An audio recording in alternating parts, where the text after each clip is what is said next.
Morning, afternoon, good night, wherever you are in the world. We are here. We are in the building. We are here. This is the morning after red pill. This is impromptu. This is a discussion that must be had based off of the results of what we've seen the last few weeks and month under this manager. This looks like another feather in the cap of failure as we get ready to prepare for PSG this coming week. And looks like it's been more of the exact same. I want to say thank you for everybody who is pulling up into the chat. Shane, I see you there, brother. Hey, man, if you're free, jump on. The link is available. We'll bring you on up. Anybody who wants to come on, we're going to be here for a little bit, for an hour, or just a little bit over an hour. So if you want to get in while you can. And we're going to talk about this manager. We're going to talk about just in general, just how things have gone here the last few weeks and games, man. I mean, yesterday, let's get right to the elephant in the room. 2-1 loss to Bournemouth. The double. Bournemouth is doing the double over the mighty Arsenal. Wonder how many people had that lined up for this season, that we would be dropping 2 matches to Bournemouth. And I watched that game yesterday with the guys, and I think we were going to win. I think I had us as a draw. And when we lost, it just the goal. I think for me, the thing that really just teed me off yesterday was the matter of the goals in which we lost. And when you look at the way that they scored, how they scored, and who was involved on the goals being scored. Aussie as well, brother. I see you in the chat, man. If you want to hop up, the link is the stream yard is there. If you want to hop on, brother, come on up, man. Good to see you, man. Good to see you. Lenny, is always good to see you as well. Mods, if you're in the building, just make sure you kind of keep everything orderly and nice. Martin Odegaard, man. Martin Odegaard yesterday. This brother here, man. He's getting worse by the week. It's getting worse by the week, And this gentleman here, when you look at him, he looks like a man who is broken. Martin Odegaard looks like a broken man. A man who is unsure of himself. A man who has BS'd his way through a job interview. He's finally got the job. He's getting paid the big bucks. And the employees and upper management are looking at him for leadership, and he doesn't know what to do. I could get political, but I'm not going to do that here. This is not the platform for that. But he looks like somebody I know fairly well. You've gotten the job. Now it's up for you to do what's that, and you don't know what to do. This is Martin Odegaard. They provided him with a outlet to score yesterday. I mean, just pretty much laid it out. Here you go, man. Go ahead and get this goal, and we can go ahead and shut it down. What does he do? Dribble, loses the ball. Manager yesterday, basic fundamental football. Takes off Mikel Merino right before a corner kick. Takes off Declan Rice right before a corner kick. Brings on Mikel Merino. What happens? Gives up a goal. Throw-in goal. A throw-in goal. Then we saw the goal that gave them the lead. That was probably some of the most shocking that I've seen. Me and Lee watched that before we went to bed last night. Me and Lee went back and watched that whole scenario. And for everybody who is running around here, talking about, this excuse me, gentlemen. Hold on, let me get you. There we go. Try to get this lined up here. Hold on, y'all bear with me. Let me get this straight. Hold on. I hadn't done this in a while, so y'all bear with me. We'll leave it like that for right now.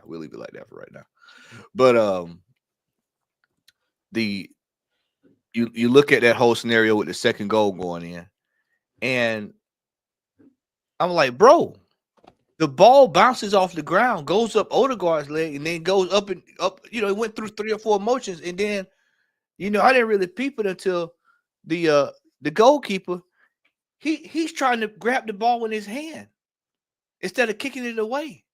That's ultimately how the ball goes in. It was a complete circus. A complete circus. And then the manager, again, he says, I'm going to double down on stupidity. 85th minute, he decides he wants to make 3 subs. To do what? It naturally takes a player about 10 to 15 minutes to get sorted into a game. He brings on the 3 players that probably should have started yesterday. And the players that were coming off should have been the ones that was coming on at the 85th minute. This manager does not believe in success. And people are going to say, oh, well, he wants to win. He wants to win. I truly wants to win. Do you really think he wants to win? Because he did not buy a striker this summer. January, there's free players galore. All he's concerned about is creating a narrative. And that is that second place, I've got us challenging. See, a person that just wants to BS their way through things will fool you into thinking that they're actually doing something. This is why him and Odegaard are 2 and 2. 2 of the same. Odegaard runs around the pitch, looks busy. The manager finishes second place, looks like he's doing something. Makes you believe that we're headed places. Oh, well, we're in the semifinal of the Champions League. Yeah, it's cool, but we've all seen that before. We've seen us go to the final. We've seen us almost have the final in the bag and blow it. This manager is bottling second place. He's bottled first place the last couple of years. Now he's moved on to bottling second place. He wants a new task. I'm going to one up that. Instead of bottling first, we'll bottle second. It's getting worse by the game with this manager. It is time to put this horse out to pasture. It's time for the sack. Wednesday night, when that game is over with, regardless, I'll do your best. Let's say we win. He loses the Champions League. Sack him there too. He needs to be on edge from here out. If he stays here, every game needs to be almost a sack moment. They would sack him. It's people are tired of it now. People are flat out tired of going through the same exact thing over and over and over and over and over with this manager. People are tired of it.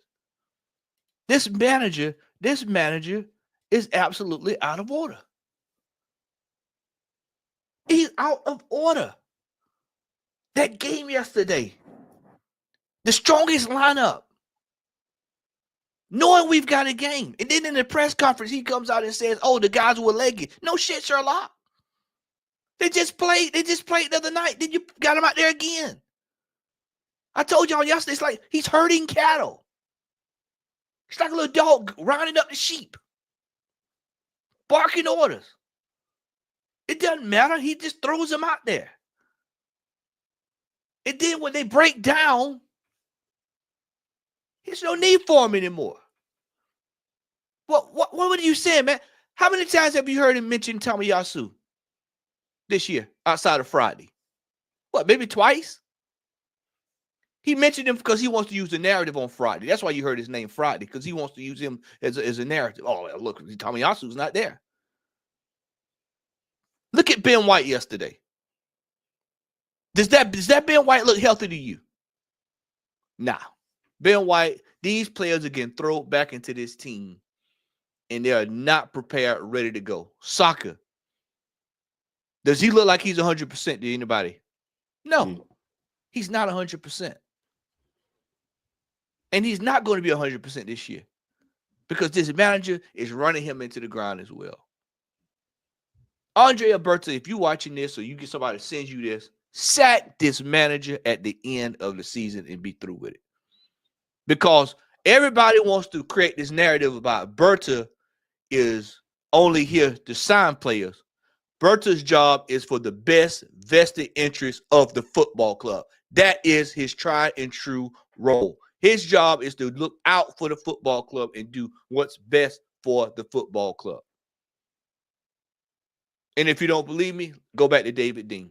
David Dean said Arsene Wenger is the best man for the job. Well, what happened? It was proven that Arsene Wenger was what? The best man for the job. He has to go to the Cronkies and say, this is not the best man for the job, this Arteta. He is not the best man for the job. It is time for uncomfortable discussions about this football club, this manager, some of these players. It's time to start cleaning up. It is time for some spring cleaning here at Arsenal Football Club. Warren, Shane, Warren, I'm going to start with you first, brother. I want to say you must have had, your ears was itching last night. The last thing I told Lee Gunner last night before I went to bed, I said, Lee, you know how this season's been absolute shit. He said, why? I said, I'm going to tell you something that's going to make your hair stand up on the back of your head. I said, Warren hadn't said one word to me about this entire season. When Warren has not said one word to me this season about anything Arsenal this year. This is the first time we've chatted for the most part this year. Now, Warren, am I lying? Am I lying, Warren? You're on mute. Oh, let me unmute you, Warren. Let me unmute you. Yeah. Warren, to tell you, we hadn't really talked that much about the season this year. So that tells me right there, it's pretty bad. Yeah. Warren, take it away, brother. Shane, we'll get you in next, bro. Good to see you, man. Mate, this carry on has been going on almost since the day he was it has since the day he was appointed. He wasn't the right man to start with, and he hasn't shown on one day since he's been here that he's the right man. Okay? You mentioned about the players, right? I was firmly of the opinion that another manager would probably get more out of them. But I'm starting to doubt myself. Because I think the mentality is weak in these players.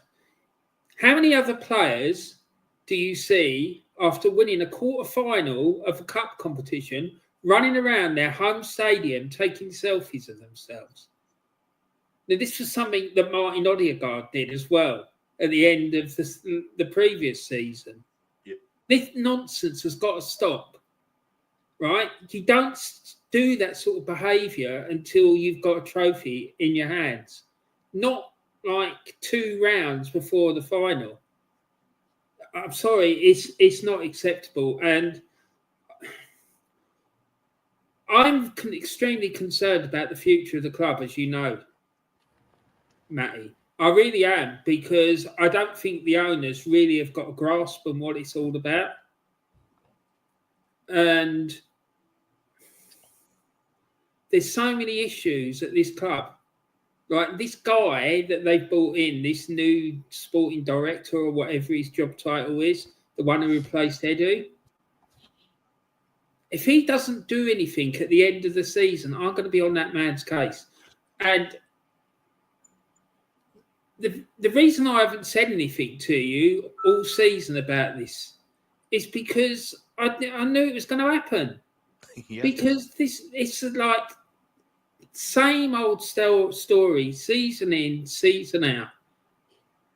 You know, and like it will collapse again. I wouldn't be surprised if we struggle to get a win for the rest of the season. And we need to be careful because Man City are 3 points behind us. Newcastle have a game in hand. If they win that game in hand, they'll be 3 points behind us as well.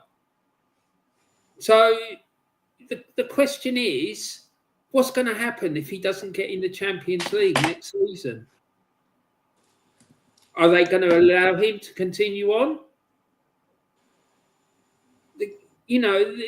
The amount of money that this geezer has wasted in the transfer market is shocking, because I'm starting to be of the opinion that they need to offload the whole playing squad, because I don't think any of them are good enough, and I'm including Declan Rice in it because I think he's got a weak mentality. That really annoyed me when I saw him running around the Emirates with that camera taking selfies in a quarter-final of the Champions League. I'm sorry, no, that's not for me. You know, people will say, yeah, well, he cost 100 million. He's the best player in his position in the world. Is he? Is he better than Rodri? I don't think he is. So Mate, I'm sick of it. I really am, and I've been sick of it for a long time, and that's why I've not said anything about it. A lot of the time I don't watch the games. I can't get excited by it because it's not the club that I grew up supporting. It isn't. I remember I would like just to stand on that terrace that's behind me in the picture. I used to go to the games with my dad when I was a nipper.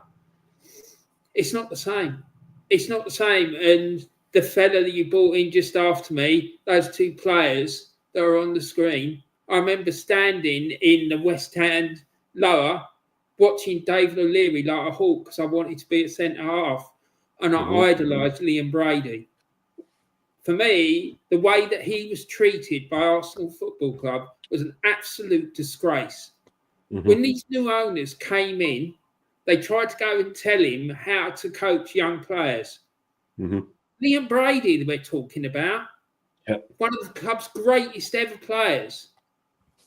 And then they put up a banner outside the Emirates saying he was English. I'm sorry, but that was absolutely disgusting.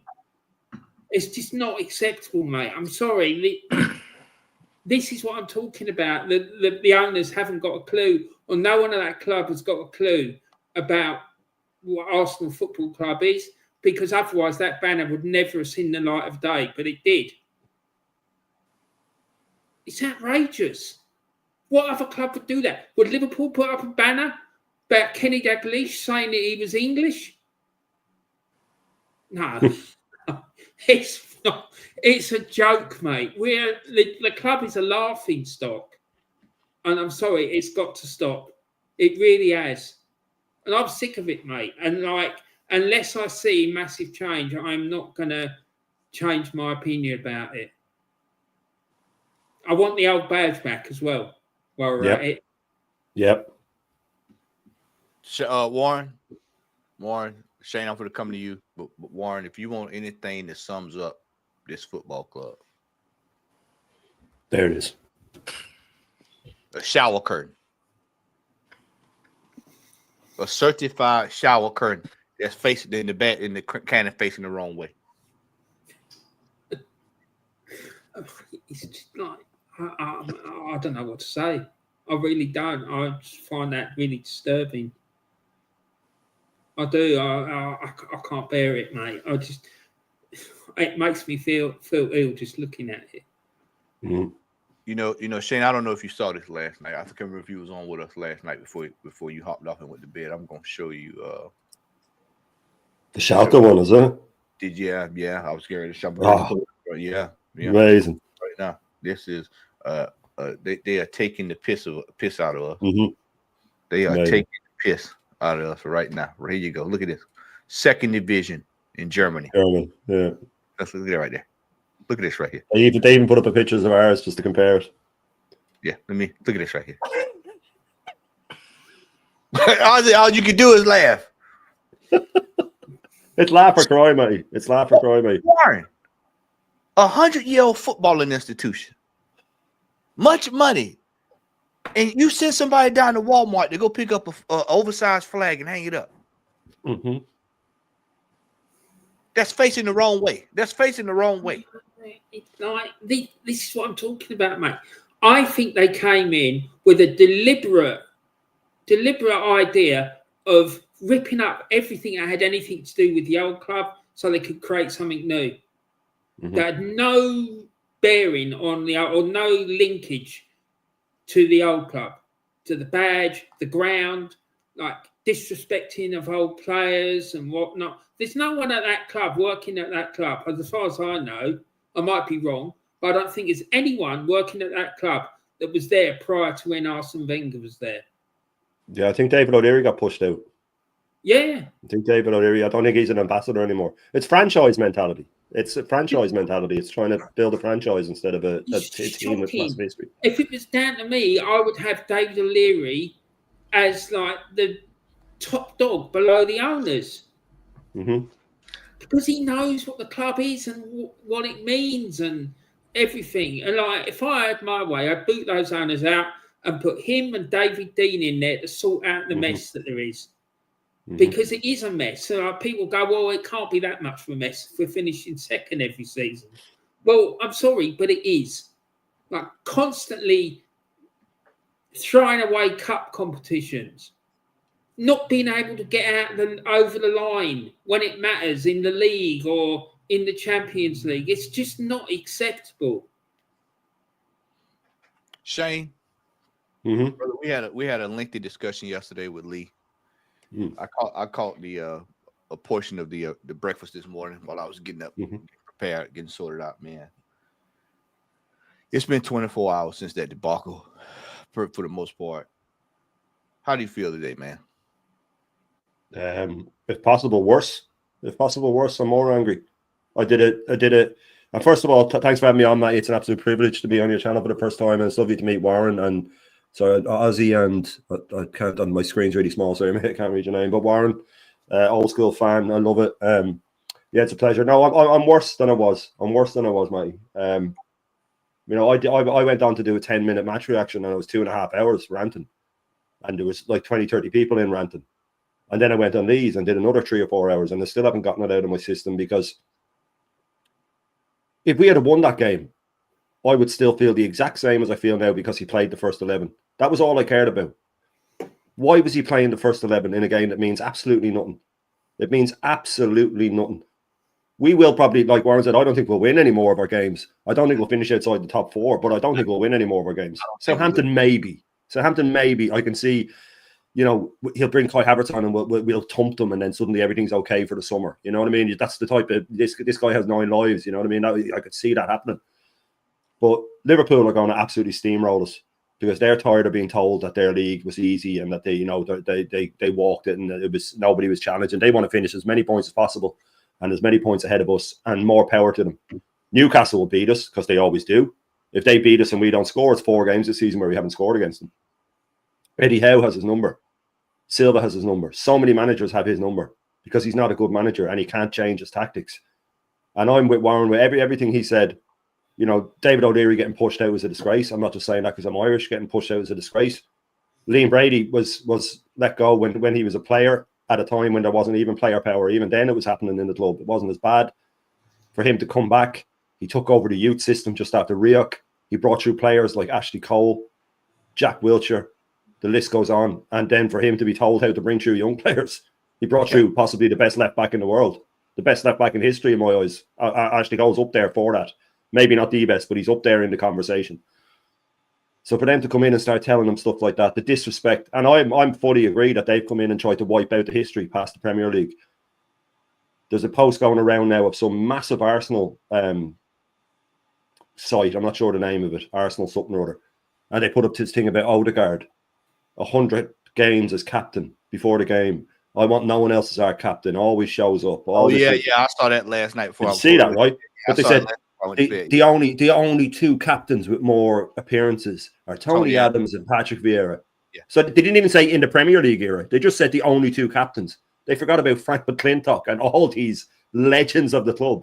And they didn't say more caps in the Premier League. They just said more appearances as captain. The only 2 players are Tony Adams and Patrick Vieira than Odegaard. The absolute cheek of them to not even mention the previous. They're trying to wipe out the history from when they came in. New crest, new stadium, all that stuff. I know they weren't there for the stadium in the beginning, but it is a sort of, it seems like a strategic move. And they're codding us. And that match yesterday, to me, was nothing to do with the result. I don't understand why he went in that way. If he had gone in with 7 changes, 7 youngsters, it's a free hit.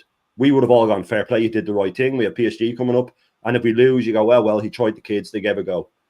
But out of stubbornness, he goes and plays the full team and loses and throws away another lead and shows his true colours for the people that couldn't see him. We all see him for what he is. But sadly, there's about 90% of fans out there that don't see him for what he is. He's an absolute charlatan. He's a con man. He's a politician. He's a snake. He's a narcissist. He doesn't care about anyone but himself. He does not care about anyone but himself. I've read an endless amount of football autobiographies, and every manager's one that I've read, anyone that went into managers, especially recent managers, dreaded press conferences. Thierry Henry said it's the worst thing about being a manager, doing press conferences. That is Arteta's favourite day of the week, is doing press conferences. All the cameras are facing him. All the microphones are in front of him. All the questions are directed at him. He is in his element in press conferences. He should not want to do those things. and he thinks he sounds like a philosopher, and he sounds like an idiot, and he comes across as an idiot, and he is an idiot. But my biggest thing with him is, right, picking that first 11. When he was asked about Timber's injury, he said, "Oh, I can't tell you what it is." That means it's surgery, right? And we're calling these things. I've been saying on Lee's channel, on my channel, anyone's channel that will listen for the last month or two, Timber's going to need surgery at the end of the season. You wait and see. Timber will need surgery at the end of the season. And I guarantee you he'll need surgery at the end of the season. Ben White will need surgery at the end of the season. Odegaard apparently needs surgery, getting painkilling injections every game. It doesn't explain his bad performances because it's decision-making that's gone with him. But he needs an operation. Tommy Asu's out till after Christmas. Jesus the same. Saka's not right. Saka never should have come back. We all knew that. We all said it. Why is he bringing him back? Bin the whole season. Don't ruin that kid's career. He is ruining these players' careers. And I've said it, and again, it's something I've said on many channels. You watch and see. Ben White's career from now on will be like Jack Wilshere. He'll be in and out of the team, injured all the time. You cannot play for 3 months with a Banjack's knee. You can't do it. I twisted my kneecap around my leg when I was 21. I still have issues with it. The knee injury, you cannot run around for 3 months playing on a knee injury and then get surgery after. You'll never be right again. And then he had the gall to come out and admit that Ben White needed knee surgery. Then, a few months later in a press conference, he turns around and says, "We haven't had Ben White all season." He's a cult leader. He thinks if he says something, everyone has to believe him. How can he say Ben White hasn't played all season? All season. He played the first 14 games. All season. That's a third of the season. And this is the stuff that we put up with. And when he gets asked a tough question like he did in the post-match that time, he just walks away. He won't answer it. He storms off. So this is what we're dealing with. It's the same rinse and repeat. And I'm with Warren as well. Nearly every one of these players are gone. And people are saying, oh, yeah, like he said, oh, Declan Rice. People say, oh, Declan Rice, he's 105 million. He's the best in his position. Number one, no, he's not. And number two, El Genius, Arteta doesn't even play him in his right position. He's moved him forward into a left 8 because he's an innovator. And he's a genius. Oh, but he played well in left 8 against Madrid. No, he played in a double pivot against Madrid. He played in a 6 box to box. That's where he's at his best. He didn't play in this left 8. And why is he obsessed with this left 8? Everything, the way he's treating Wanyeri is a disgrace. He's playing Lewis Skelly out of position. He lets the young players go, and then he takes credit for the ones that do well.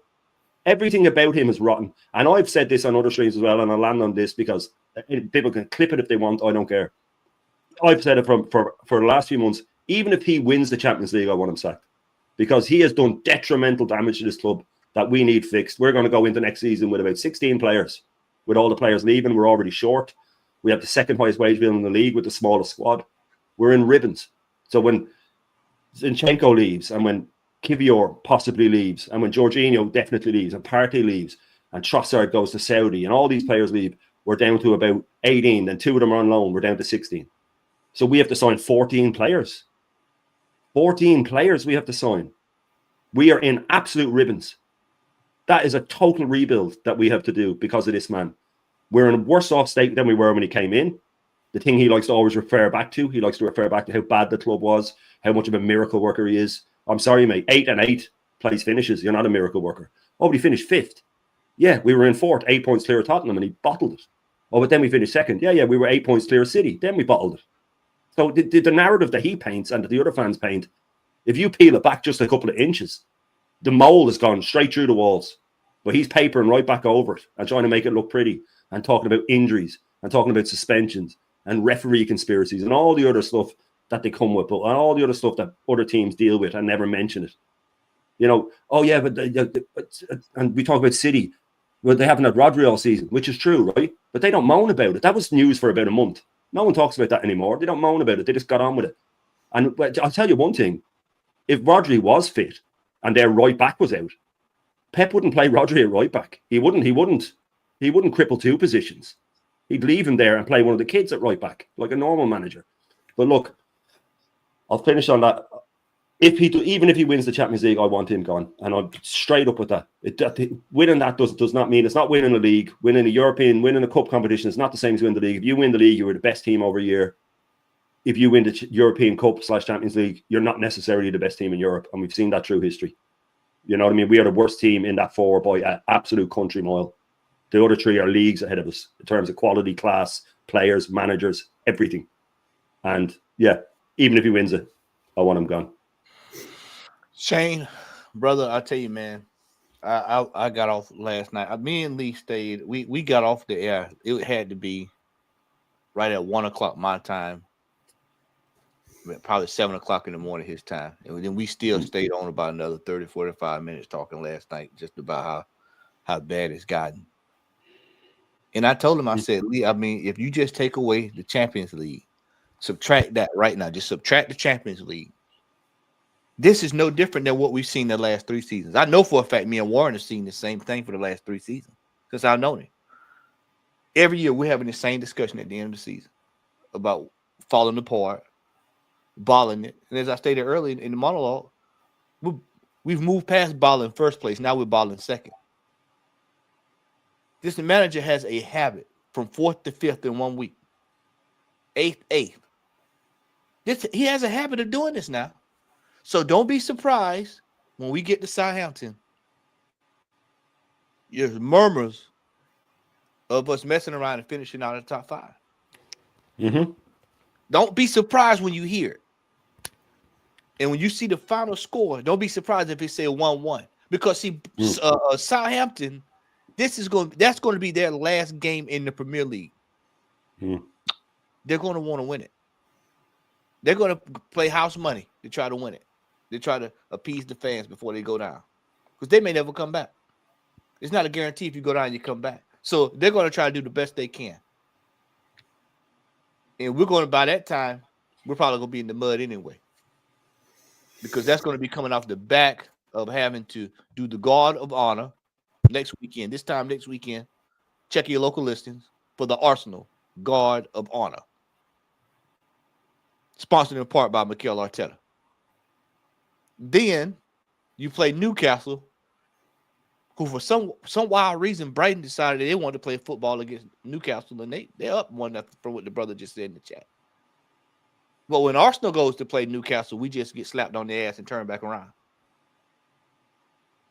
Aussie, brother, it's good to see you, man. We chat all the time on the phone, on the WhatsApp. We chat all the time. But, brother, it is always good to see your face.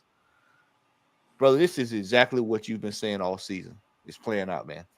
Yo, big up Matty, big up the rest of the panel. You know, likewise, Matty, brother. It's always good chopping up with yourself. I mean, how many months ago was the last stream I was on? Was that 3-4 months ago? Yeah, it's about 4 or 5 months ago. I mean, you could literally clip that and post it now, and it would be the same thing. I'll have to say, what's changed? What's different? The same stuff we've been complaining about, and that needs to be addressed at the start of the season. I mean, in fact, you could say we're worse, to be honest, when you count the injuries and the players that are going to be leaving. You know, I'm hearing people saying, "Oh, we only need a striker and a winger, and what's stopping us next season?"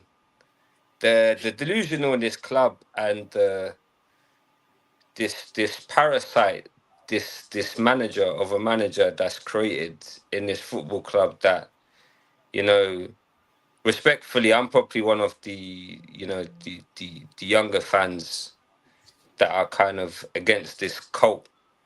You know, big up, you know, people like yourself, Lee, DJV, Warren, and the rest of the guys that have, you know, witnessed the success before my time and witnessed what this club kind of stood for. And even for someone that of my age, I don't recognize it anymore. I feel they've done a rebranding to this whole club, but they haven't changed the name. We still run under the same name, but whatever the club existed or what we recognized growing up watching this football club,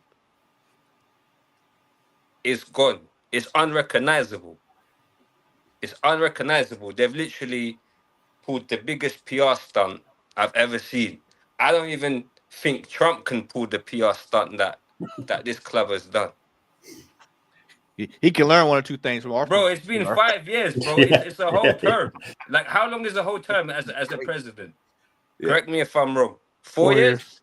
Bro, he survived 5 years. He survived 5 years. We didn't even elect this guy. No one wanted him. bro, this is becoming a dictatorship. And the thing is, people are still feeding into it. It's crazy. It's diabolical. This guy is literally a dictator. Like we didn't want him here, and we've That's been like, crazy. and we've just been fed this diabolical PR rubbish of we're gonna do this and the phases and the processes and God knows what and the light bulbs and this and that and bring this. Like it's got to the point where when when are you gonna see this guy for what he really is? As you say, Matty, a shyster. Yep, You know what I'm certified. saying? When are people gonna see what this manager stands for? He's he's a bullshitter. You know what I mean? Excuse my language, but he's a No, hey, bro, bullshitter. unload. You know He's you ain't he's unload. a supply teacher of a manager that's been given 5 years work experience. Mm-hmm. You don't get a Yo, supply your teacher of a your manager name at is Arsenal. Gooner? Me? Like like that's like Gooner? Like you know what Shane that means, Gooner, right? yeah. Over there it means something different, all right. Yeah. It's crazy. okay. Okay. It's just okay. I don't know. I mean Southern Gooner. I was saying. I mean Oh yeah. sorry, I didn't realize the possibility that could be a last name. Excuse me. Oh no, That's it's not a a last really name. nice. It's a last name, right? No, it's No, not a no, last name. Gooner is simply what an Arsenal fan is considered a gooner. Hey, Yeah. hold on. Ah, Hold on. okay. All right. Before we even get started, we're gonna go right here. We're not even gonna entertain that discussion. We're gonna stay right on the topic at hand. Yeah. Uh-huh. Come on, If you- Aussie. As if- it if- were, yes, Come on. sir. Yeah. Let him land. Let him land. Yeah, and I was saying, if you want to go somewhere else with a comment, then just drop on off the panel, my friend. So we're gonna stay on this topic that we're on right here today. No, all good. Sure, yeah, go on. Yeah, come on. Let man like Aussie land. Yeah. Go on. Like, as I was saying, man, this cult that Arteta's created is diabolical. You know, this, like I said, the PR that this club has pulled, I don't even think someone like Trump can even do it. It's literally like it's crazy. Like the backing that this manager receives off the fans, people defending him. I think they'll defend him more than their own parents. They'll probably That's call out their crazy. parents if they're a bad parent, or their siblings, or their family members. But Arteta can't do wrong. I can't even remember the last time this manager got criticized. I just went ahead and put him on out of there. We're not even. I was just like, Hey. I'm not even for the entertainment. So Yeah. not even for the Well, entertainment. Yeah, Go there's ahead, no point Audrey. Go ahead, acknowledging that. Like I said, but this manager does not get criticism. It's like he's it's like, what's the word? Omnipotent. Yeah, like it's crazy. Mhm. Like I don't hear no one saying, "Oh, do you know what? Arteta got it wrong today." Where do you Mhm. hear? You got all these pundits, you got Sky Sports, BT, and all these guys talking, and it's like, "Oh yeah, they didn't perform today, but let's zoom in on the injury players. Oh, they don't have this guy. Oh, VAR. Oh, is the referee decision." And like literally the book of excuses just gets bigger and bigger and bigger and bigger. Like honestly, like what's the excuse next season? Oh, we go next year. It's 5 years. Like I said, this guy has lasted more than a whole presidential term, and he's still here. And hey, people are like, "Oh, we'll go again next season." Ozzy, would you? Are you not tired of this like Netflix series that producer Everett said? It's the same shit with Arsenal. Next season, next season, next season. I am tired. I'm drained. I can't even be asked to watch games anymore. It's like putting yourself through it's if you want to like suck the life out of yourself, just watch Arsenal, honestly. Just watch an Arsenal game. Apart from the last game in the Champions League against PSG, those the only games that would been worth watching. I read a stat yesterday believe it or not, this season we have lost 21 points from winning positions. 10 matches. 21 points from winning positions. The most in our history. And you're trying to in our entire you're history. trying to tell me we've been competing for this league. What planet are you living on? Never close. Entire history. Let me say this. Do y'all You know, realize? I'm just going to land on this. And another stat he's broken is for the first time in Bournemouth history, they've done back-to-back on Arsenal. So that's another record he's broken. I got one for you. This I know Warren's gonna laugh when I say this. We've seen Leeds after what two decades come back into the Premier League, get put back out, and now they're back in the Premier League. Liverpool has won 2 titles. Liverpool before Arteta had arrived hadn't seen a title in God knows how long. They've won 2, and we've done 2 Guard of Honors for them. We'll get ready to do 2 Guard of Honors. He's breaking all the wrong records, y'all. He's got us involved with the wrong records. The only record that he's doing is the broken record, where it's the same thing over and over and over and over. There's a banner that's in the stadium. We pointed out last night. It said over and over and over and over again. And I said, you can make this up because we keep balling it every year with this manager. Anytime it's time for success, over and over and over and over again. Loss after loss after loss after loss. We're made to look like right fools. Right fools in world football. Just be happy. I know your face, man. I can't think of your name right offhand. I know your face. But what's going on, brother? What's your thoughts on all this, man? You talking to me? Yeah. I know your face. Oh, I can't think of your name right now. On your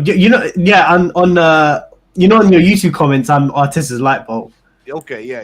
Yeah, my opinion is, by the way, I'm a Liverpool fan, so I'll give you my opinion as a Liverpool fan. Obviously, I'm just waiting for you guys. By the way, congratulations, by the way. Thank you. I'm so happy. Yeah, just be happy you won the league, guys.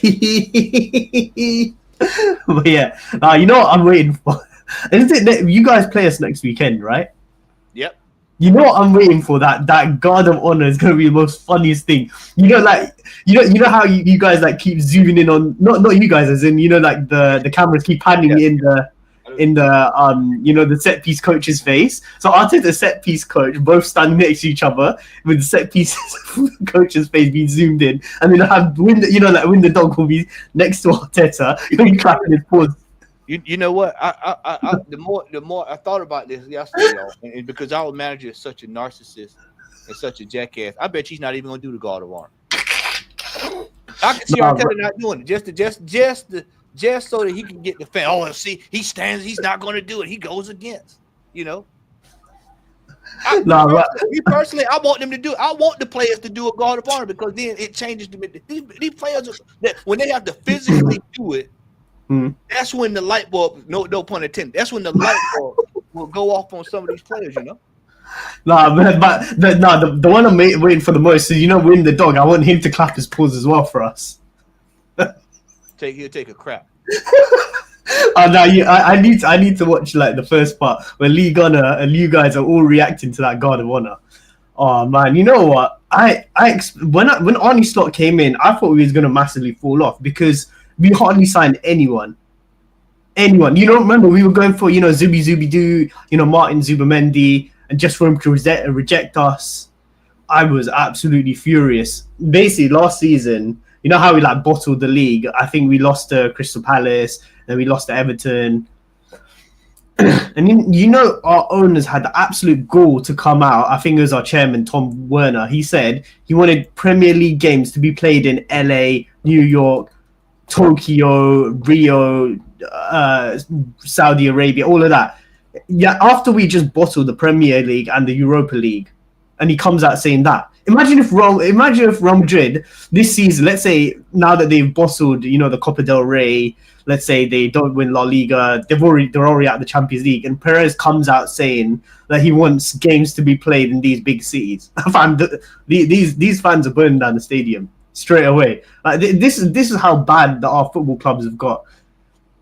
I was so fuming after that Carabao Cup final. I literally went on loan to Inter Milan, and I think now I can't lie, our loan's kind of failing now. But you guys, man, I've been literally arguing back and forth with all of these Arsenal fans saying how Arteta needs to be sacked. They'll come up with some next up excuse.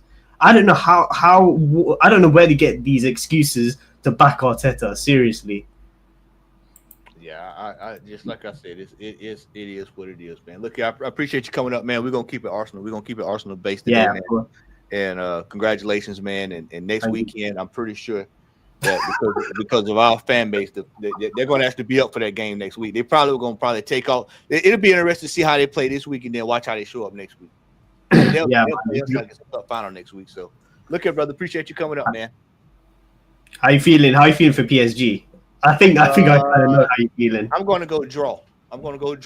Really? We're going to go out. We're going to go out at the end. Yep. I had a dream that I think last night PSG were like 3-0 up in the second leg. It wouldn't surprise me. I'm really surprised. They knocked us out as well. Yeah. Yeah. That's what I brought up yesterday. I brought it up with Lee yesterday. I said, now if Liverpool can only score one goal against PSG in 2 legs, then we hadn't scored anything. And Shane, we hadn't scored a goal in any semifinal. No, last six or seven, we haven't got one single goal. So that doesn't bode well going into this game Wednesday. No, we're going to lose 3-0. Yeah. See, Shane's got 3. I had a draw, but no. I remember. There's no one better than Pep. Remember, there's no one better than Pep. Oh wait, he's not even in the Champions League. What's the next? The thing is that someone said in my chat the other day, and that they had a great point, that Arteta will go into that game and he would rather draw 0-0 and go out than go for it and lose 3-0 and then have explaining to do. He won't go for it, because if he goes for it and gets hammered, then he has to go, I finished 3rd or 4th. Yeah. And we lost 4-0 to PSG, and suddenly the whole second, because he wants second. He admitted he wants second. It's insanity that he wants second. He risked all of our players before a game to get second, so he can say, well, we got second again, and last year we got to the quarterfinal. This year we got to the semi-final. It's progress, guys. He won't say we'll finish 21 points minimum behind Liverpool. And he won't mention that. He'll say second, and he'll say semi-final, because he's a cult leader. He knows what to feed. He knows what to feed people. But people are starting to see through him now, hopefully, and more people will. But he will rather go there, play for the draw. If we nick one, fair enough, he'll take that. But he won't go for him. He will not go for him, because he's afraid of losing by a lot of goals. He risked Ben White, who's not fit, at right back when Timber's out for the PSG game, and he risked our backup right back in a nothing game. That to me just explains exactly what's wrong with this man. He risked us having no right back. We would have had to put Partey at right back for the PSG game. You know what I mean? And he risked it all just to try and get second. A second place that means nothing to anybody. You know what's funny? Man United won the three-peat, and Arsenal have just are on course to win a three-peat of finishing second. We're not going to finish. We won't finish second. We won't finish second this year. It won't be a three-peat. I told you, we won't finish second. You won't finish second? Oh, man. We won't finish. We're looking to get fourth. Hey, brother, I appreciate you coming up, man. I'm going to get to the next person. Open up another spot for some other people, man. Appreciate you, brother. All right. BBK, what's going on, brother? First of all, good afternoon or good morning, everyone, wherever you are. That's right. You're on the West Coast, ain't you? Yeah. I'm on the West Coast. Good morning, bro. It's early. Liverpool. Are they playing tomorrow? Are they getting a guard of honor tomorrow, Liverpool? They play today. They're playing shortly against Chelsea. Yeah, but I'm saying that the Liverpool fan, he comes on here and he seems more obsessed about the Arsenal guard of honor than the one that they're getting tomorrow. Yeah, something like that. Yeah, because they want to throw it in our face, man. Because we've been talking, well, not us, but we, the other cult of the fan base been talking a lot of shit. You know what I mean? That's all we have right now. We only have big mouths, no trophies. It seems kind of weird to me, but so those 21 points that we dropped from winning positions, right? You take half of that, just half, not even the full 21, because that would put us on 88 points. You just take half of that. We're right there. We're right there in the swing of the league, right? And none of those, I don't want to say none, but most of those, we can't even blame on referees or red cards. We can't blame anything yesterday on referees or red cards. We were up. We were up in the game, right? And how is it that our team can go 1-0 up and lose the game. But we seen last week, right, at Anfield, title on the line, a proper team go down 1-0 and win the game 5-1. Yep. Mm-hmm. Now, do you think like Arsenal at the Emirates with a game on the line, with the parade being prepped outside, go down 1-0? We probably lose that game 1-0 or draw 1-1. That man went down 1-0 and won the game 5-1. That's a proper team. 100%. That is a proper team.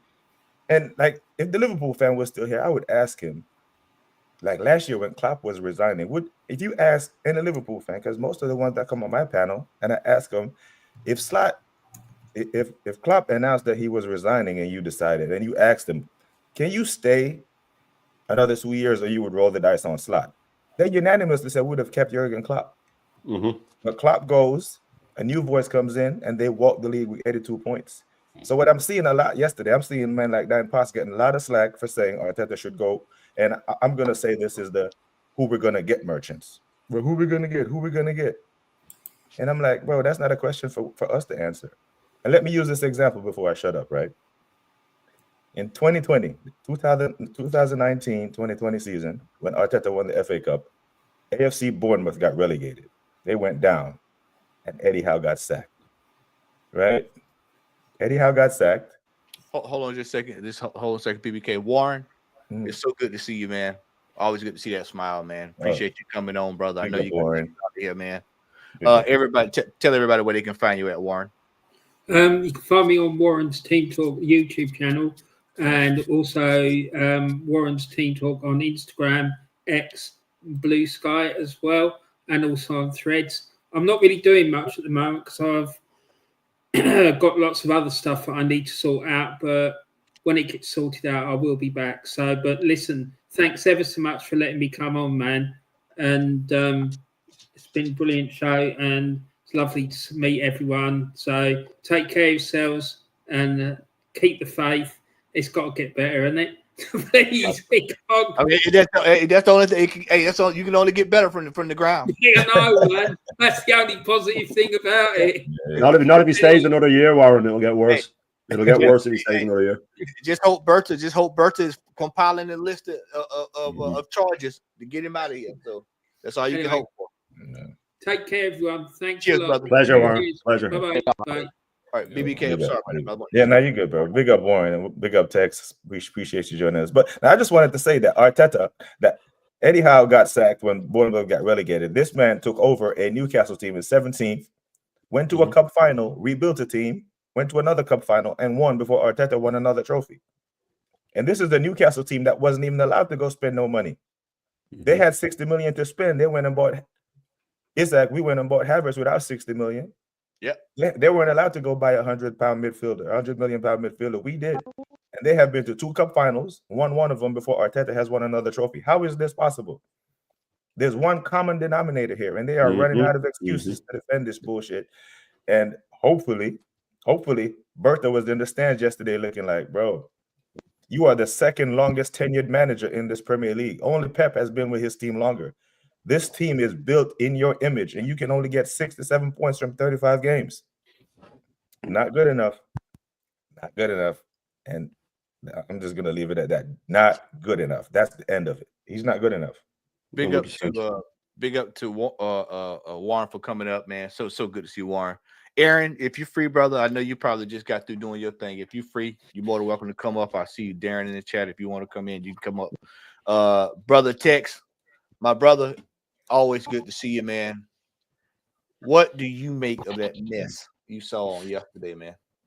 And one more second. Shout out to my brother, Big Al, in the building, man. Good to see you, man. Hope you're doing well. Big Al. Boy.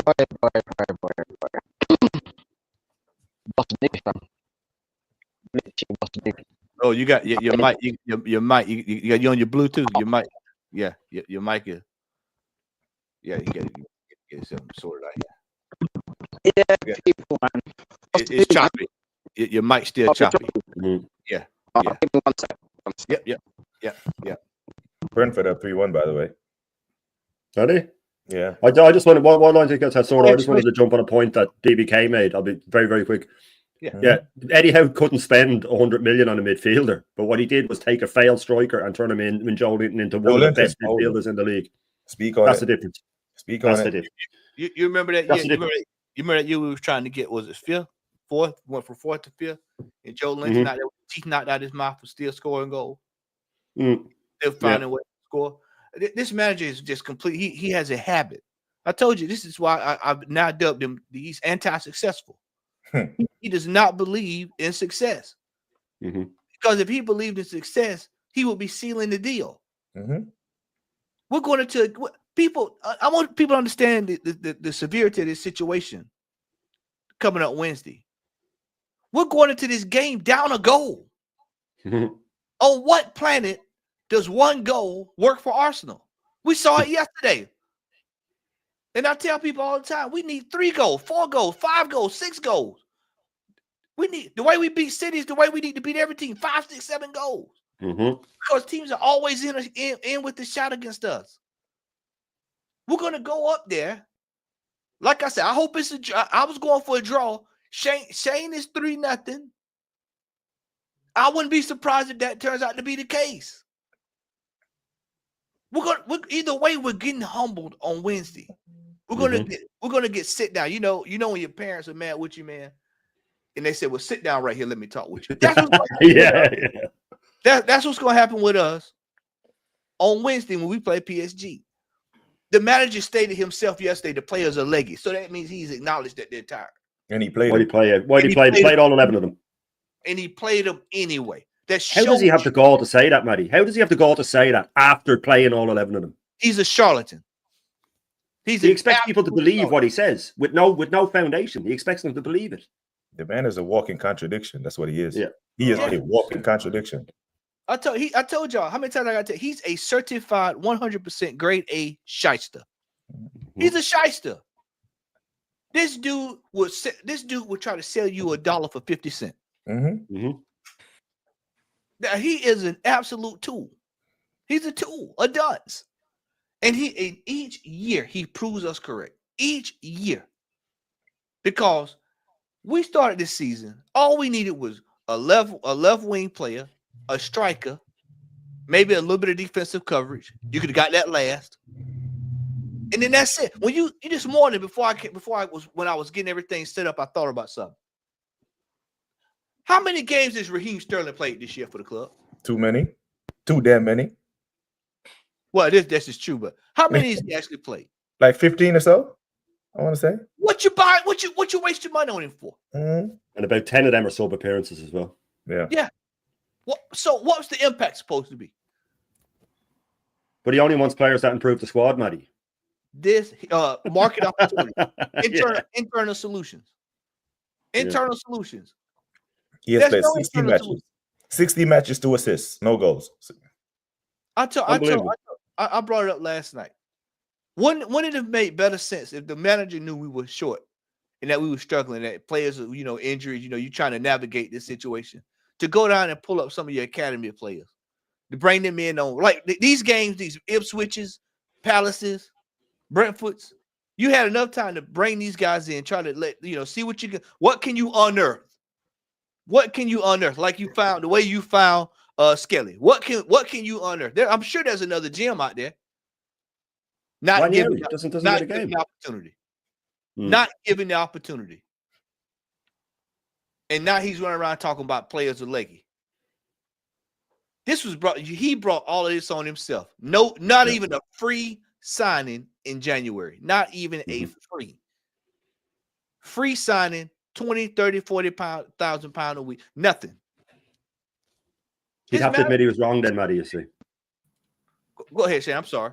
Sorry, yeah, no, sorry, I didn't mean to cut you. I was just if he signed someone for free, he'd have to admit he was wrong. He'd have to admit that the squad was short. Yep. And he refuses to do it. He refuses to admit the squad was short. And you made a point there about we're 1-0 down going into the second leg, right? And Arteta loves to say this, it's only half time. It's only half time in the tie. He's shooting himself in the foot with that because we all know that his in-game management is terrible. Yeah. If we're 1-0 down at half time in any game, he does not have the ability to change his tactics. He has no plan B. So if he's saying it's half time, then we're definitely done. Because he has no plan B. Yeah, I'm sorry to cut you, Shane, but when have we seen him make a tactical adjustment in game, and in game, not a substitution, but a tactical in game adjustment that positively influenced the outcome of a game. I'm willing to listen. I'm not asking that like it's a slander. I'm genuinely asking because I haven't seen it. Maybe I've missed it. No, you ain't missed it, bro. Like my title says beneath my name, one-dimensional. Yeah, plan A. That's all he has. Yeah. Bro, the only time is in a few games, mate, we've been lucky and the players on themselves have pulled something out of the bag. Yep. Other than that, he has not changed anything in the game. When have you seen him change formation or like go from 4 to 5 or go from one striker to two strikers? You know what I mean? Or put a centre back up front, make that sacrifice. You know, things we've seen in the games, things we've seen previous managers do to win a game. We've never seen none of that. We never seen that. It's literally he goes in with one game plan.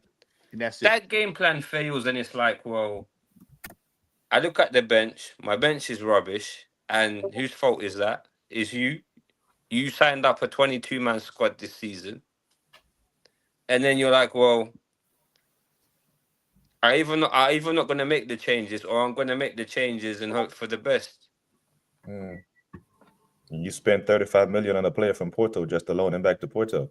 Yeah, the loan him back. While Vitinha was there. Yeah. While Vitinha was there, you picked the wrong player. Yeah. Just picked the wrong player. Line text. Let me get line text in here. Let's see if we got his audio working here. Okay, yeah. It's still doing it. It's still doing it. All right. While he's getting sorted out here, we're gonna slide over here. Dequan, welcome into the chat, brother. How are you doing? Doing good. Just trying not to think about Premier League football right now. Like, I'm seeing Brentford do an absolute number on a rotated Manchester United team. Fair play to Brentford. Arsenal, like, I wasn't even watching the game yesterday. I was at work and people told me, oh, Arsenal lost. I was thinking to myself, all right, cool. The way people said it, I thought Bournemouth went into a 2-0 lead, Arsenal trying to fight back. But when I see the highlights, 1-0. 1-0. No. Big man, I was at Bromley match yesterday, so man, I never even saw the lineups. Nothing like that.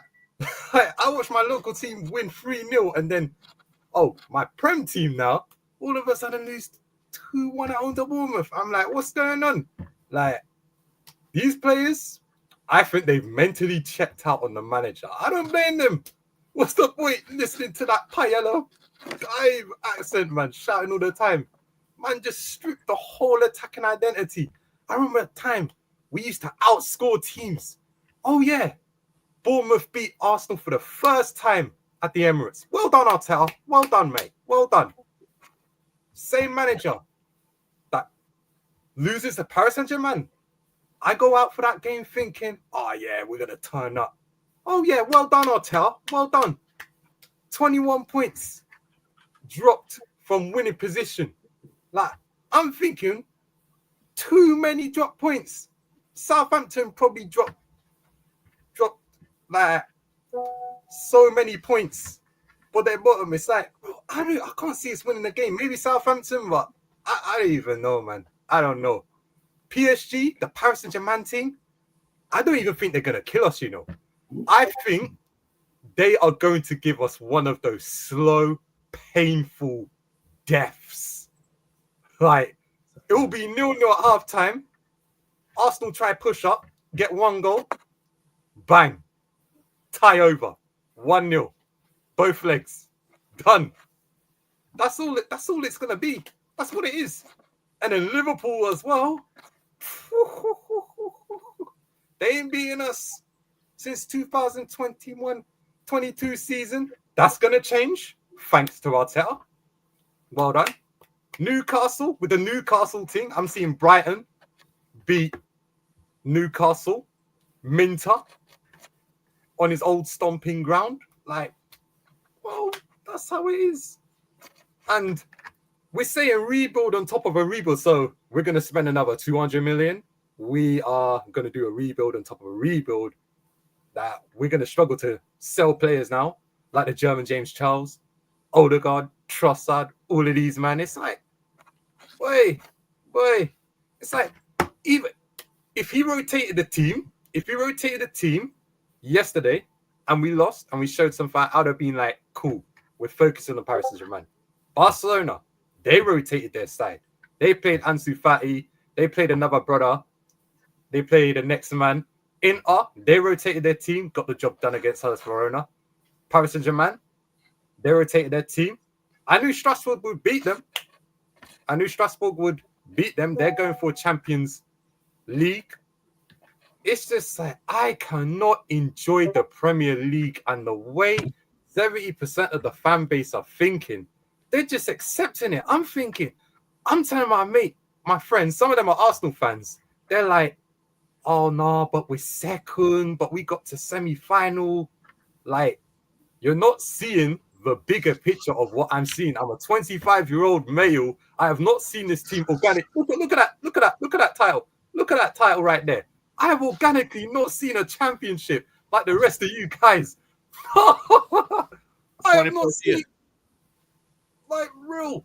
I'm not even asking for much. Like, we're not asking for much. All we want is to just see this club win trophies. Like, we can't even. And Arteta's here with his narcissistic self. Oh, let's play the main team so we can get lots of goals, score 2 goals against Bournemouth. They can't even do that. Saka, missing chances, not putting chances away. Martinelli, Trossard takes Rice off, the player who scored, leaves Odegaard on the pitch. Nanieri, 5 minutes. What's he going to do? Come on now. Like, real talk, man. Zinchenko as well. Why are you not playing him? Sterling as well. Like, you're not going to play him against Paris Saint-Germain. Like, it's just Ben White. The way he got cooked by Ortega or whatever his name is. I fear for him, you know. I fear for him. It's going to get bloody in Paris. And it's not looking good, bruv. Shout to it's not looking good.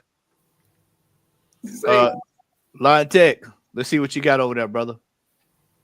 What's good, my bro? There you go. There you go. There in the end, man. Hey, at least Lion Tech's made the adjustments. Our manager won't make the adjustment. Yeah, admitted that he was wrong, yeah. He could learn a thing or two, you get me? You know what I mean? No, Arteta would have just kept speaking and expect us to hear. That's cool. Take it away, Tech. Yep. Yeah, man. What's new, bruv? Like we already said, fam. Like, it's a shambles, fam. It's an absolute shambles, bruv. And the worst thing is, he actually played a strong team and still lost, bruv. So what excuses is there now, fam? I mean, what are we going into PSG to do? To just be the whipping boys? But that's what's going to happen on Wednesday, you know. I'm telling you now, bruv, just be prepared for it, fam, because I've already got it in my mind that we're not going through, bruv. I have no confidence in this team.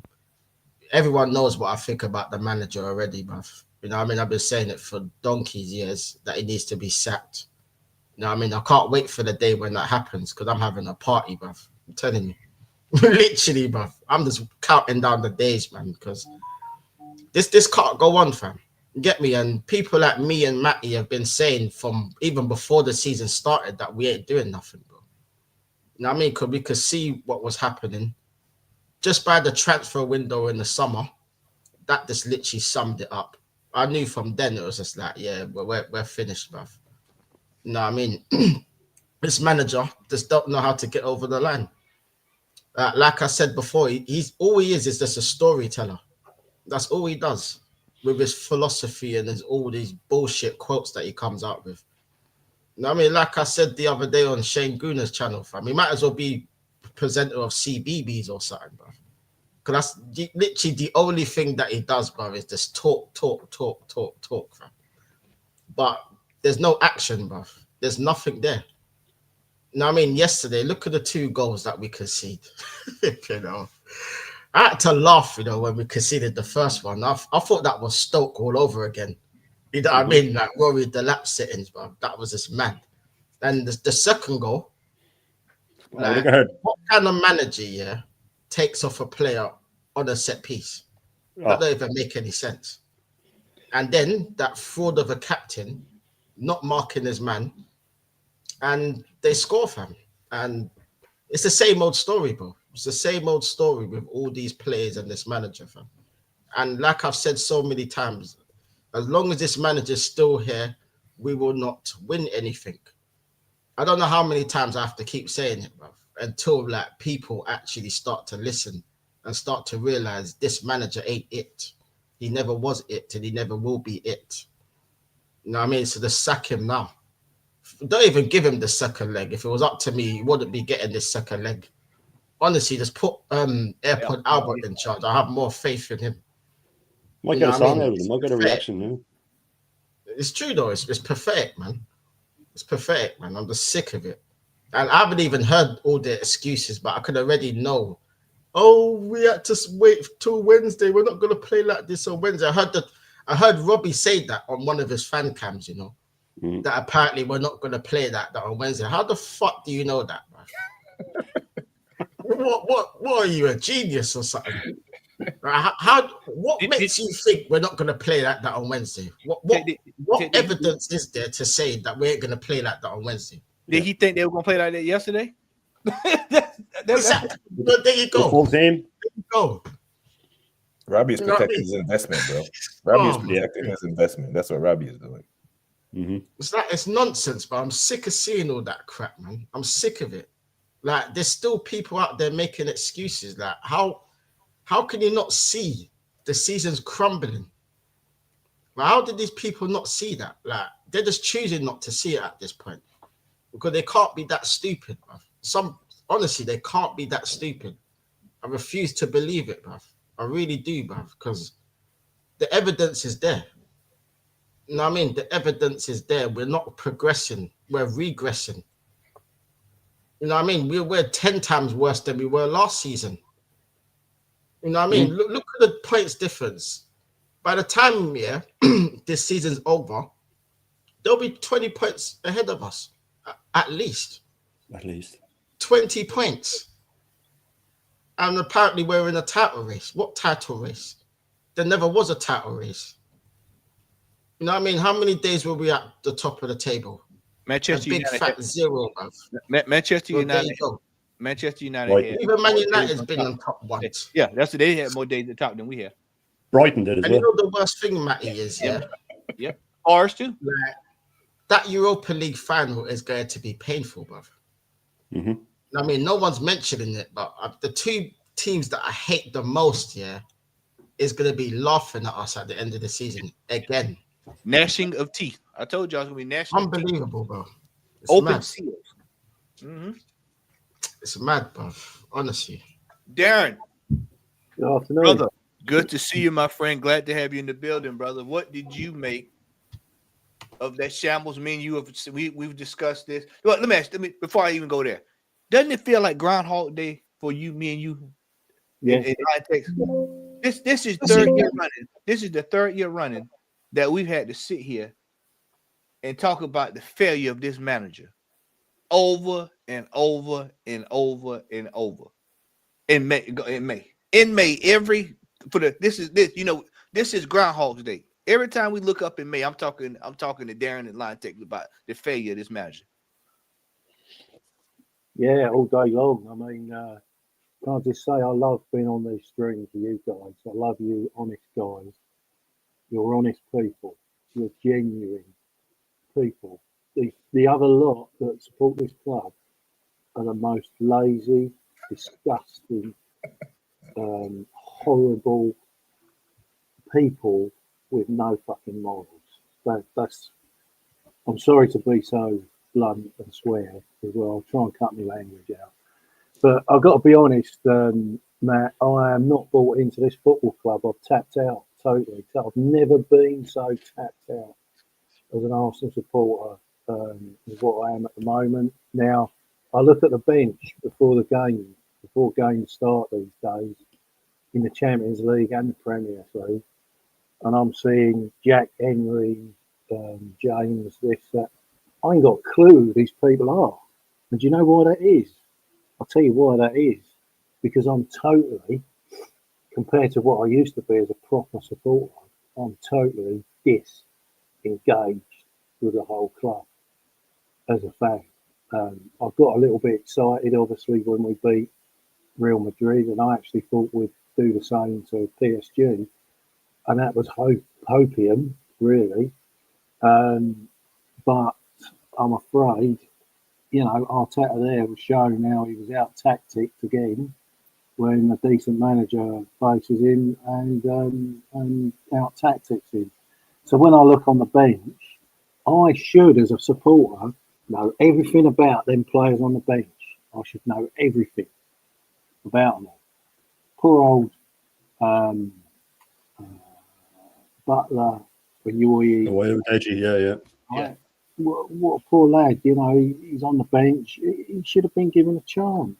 Yep. If you get to the bench at Arsenal Football Club or any football club, right, and see, this is the danger when you get a manager who can't compete on all four fronts. What we've got now, we've got a semi-live trophy, which needs a bit of CPR pumped into it on Wednesday, but we've got a flatlining dead competition that we're still in called the Premier League. So that causes so much problems for your manager. If he was still in this title race, everything would be sitting on the shelf, fresh. But we've got dead, stale, rotten, maggot-infested trophies like the Premier League now that we're still in, and there's no. It just promotes a stale, bored. Oh well, Bournemouth at home, go through the motions here. Got nothing to hope for. Oh, we might get second. What we do? Yeah. Oh, yeah. We've just been beat 2-1, right? So I should know more about this. I should know more about the players on that bench, but I don't know a lot about them because I'm totally tapped out. I don't want to start looking at the youth setup and everything because I think this club's rotten from the top to the middle to the bottom. So when is it going to change? When are we going to get fresh impetus? When are we going to get a new person in that can come in and manage the team and manage the club? Right. So now we're in a situation. Now, believe it or not, in the week, because there's no pressure on, I'm not with some of you guys here. I actually think we can go out there and get a 1-0 and go for penalties or even a 2-0 win out there because there's no pressure. They can just go out there and relax. They're expected to get knocked out. There's no pressure. But just like Jez said, I think on Lee Gunners one last night, he said, even if we go through on Wednesday, we ain't winning the Champions League final. We're not winning it because we all know then there's pressure. And this team can't deal with pressure. The people like Declan Rice and the Marinos, I believe, and the Timbers can deal with pressure. Because Moreno, for whatever, if anyone's got a negative opinion of the bloke, he has won a major trophy, right? And he does score goals. And he does remind me of David Platt coming in from midfield into a striking position, getting goals. But he's better up front than he is in midfield. I just don't get it. I don't. So Arteta should have, as somebody said earlier, a structure, a formation. Say like, let's say for example, 4-4-2 where he starts off. Then if we're 2-1 down against Bournemouth, right, let's go 3 at the back, throw someone else on who's big or do something different. But he's just got one. It's we all know it's one-dimensional. And we also know that we're going to get slapped against Liverpool after Wednesday for the Guard of Honour. And then we've got Newcastle at home, and we all know how that pans out. So there's 6 points dropped. So in a way, if we get dumped in the week, then, you know, the pressure is on Arteta, and I think, and I'd like to think his time's up because I'd like to think them entrepreneurs over in America there, Matt, with you, are sitting there doing their figures and worried about their revenue streams. Because whatever people say, you know, bums on seats, all right, people might argue, oh, yeah, but empty seats ain't just going to knock Arteta out and get him sacked. But it's the knock-on effect. It don't look good for the club. See, the sponsors and everything, it just don't look good for the club. And, you know, the more of a laughing stock we become, the more I think there's a chance of Arteta going. So if we do get, by chance, if we get second place again, so that's 3 seconds, you know, that's just not, it's just unhealthy. For anyone to then say, oh, we go again with Arteta, we're just going to get, it's bad enough being laughed at now as an Arsenal fan, as it is. But it's just going to get even bigger banter club by the day. And that performance from Bournemouth actually reminded me of, you mentioned Stoke line Tex, reminded me of Wimbledon as well years ago, where they just put a high ball in the box and someone got on the end of it and scored. Where was Kivior? Saliba and Kivior were nowhere near the guy who's come in and put their head in. There was like 3 players marking 1 player. So it was a shambles. So, you know, we'll see how we go. And hopefully at the end of the season, Arteta will get sacked. Well, I'll tell you this. It doesn't matter how it goes because Martin Odegaard is still in this team. Martin Odegaard is still in this team. They said this week Thomas Partey was going to come in and that was going to change everything. What did it change yesterday? See, all of the excuses that people have said over this season. Not, you know, first it started with Odegaard. Odegaard's coming back. He's going to be the creative spark. Okay, cool. Every player that's going down, Jesus, he's going to, you know, Havertz. Now they want you to get back on the Havertz train. Everything is just every player is going to come back and save this season. It's over. This season's over with. It's done. And somebody brought it up earlier. And I keep trying to tell people, I've mentioned this too, and it's going over people's head. BBK's here, he'll tell you, we're getting ready to have a cash crunch here in the United States. These owners ain't got the money like they make it out to be. This right here, they're gonna find these tariffs. By the way, Arteta is a tariff on Arsenal. He's taxing us every fucking year. These tariffs are going to catch up, and people are not going to be able to spend. And you're going to have teams like Newcastle that's available to splash the cash. City's going to splash the cash. You got other teams in world football that are going to splash the cash. AC Milan's over there got to do a rebuild. They're going to splash the cash. PSG's probably going to get look for a little something extra to go up top. They're going to splash the cash. We've wasted 4 years. We squandered our window, gentlemen. Speak on it. Yeah, and Arteta's put all his money into one basket, Declan Rice. He might be better off spreading the cash about in different players. You don't have to spend 100 million on every player. You can pick bargains up. But you mentioned the tariffs, Matt, there. Walmart have got stacks of goods that ain't getting sold because people ain't got any money to buy anything. Yeah. People can't even pay attention. No. Yeah. That's how tight it is. That's right. Now, the 100 million for Declan Rice, I don't think was a bad spent. The 100 million for Havertz and Vieira, I think was the biggest waste. Sure. But when you put it right there, sorry, but when you look at Aston Villa, all 8 of their midfielders combined, whole squad of midfielders cost less than Declan Rice. You know what I mean? Yeah. So when you put it that way, like Darren said, there is bargains out there. Hey, you know what I mean? There's bargains out there. Right on cue, the man that has all the numbers and the stats. It can tell you about every nickel. And what we could have bought with what and who and where. Just pull it in. Aaron, what's going on, brother? How you doing, man? Yeah. Thanks for having me, man. Boys, everyone here. Pleasure. I wish I could say I'm doing good, Matty. But no, yet again, another weekend. What's this? Match day 35, was it? Oh, so that's pretty much 32 weekends on the trot. Arsenal ruined my fucking day weekend. What we doing? There's probably game 50 or thereabouts, and out 45 of them I've probably been miserable, bored, upset, frustrated, annoyed. Shall we carry on? Disgusted, disgraced, embarrassed of watching this shambles of a football club skate over the line, give away leads, play terribly, play crap. What are we doing?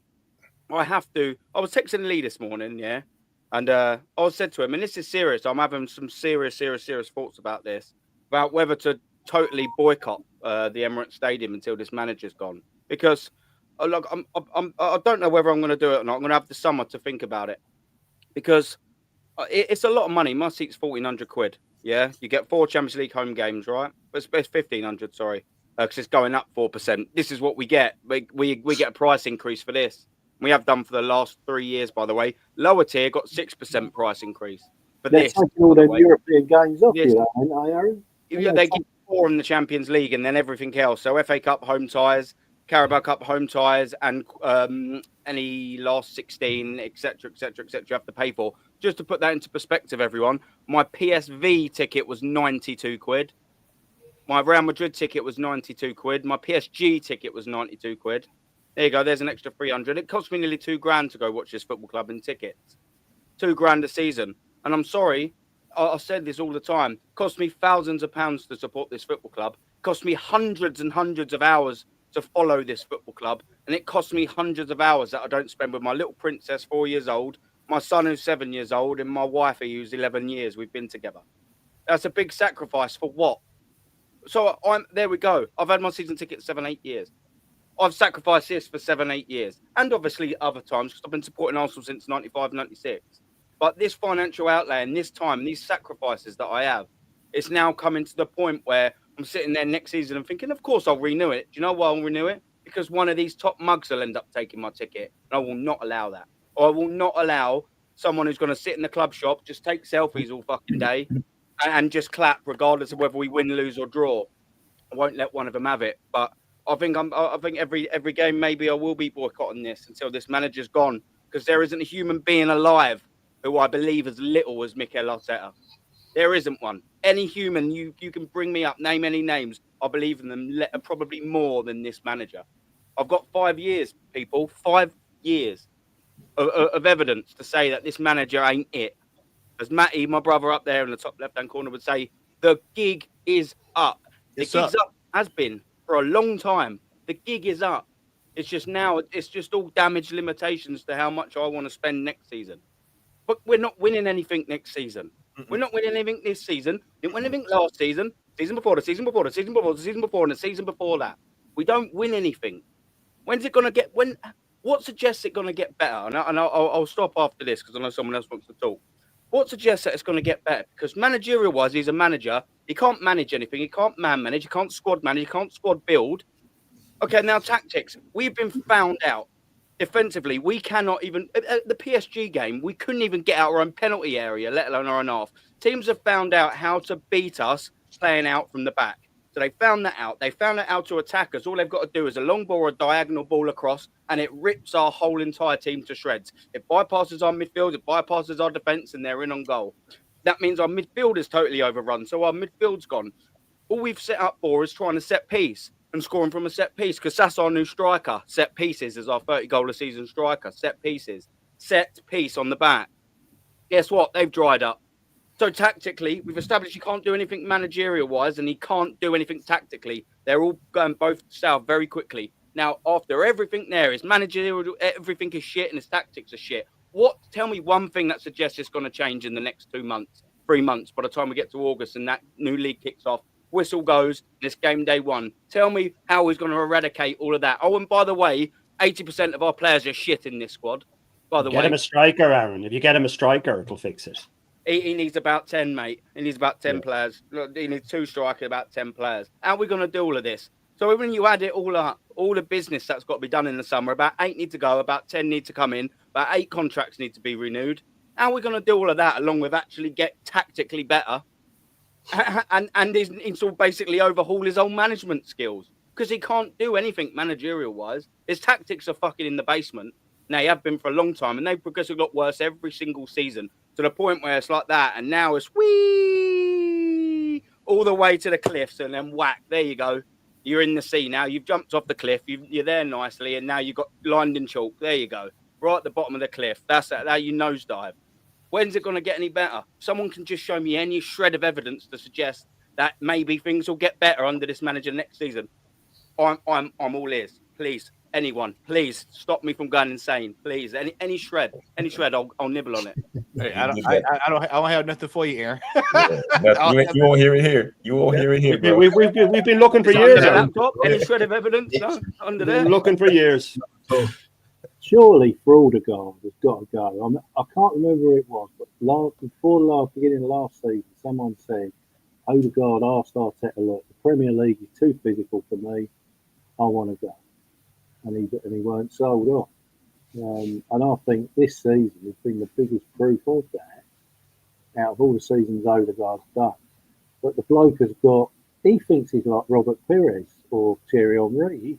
That man actually believes he's got the same status as those players. I watched him at home to Tottenham. I was sat by the corner flag.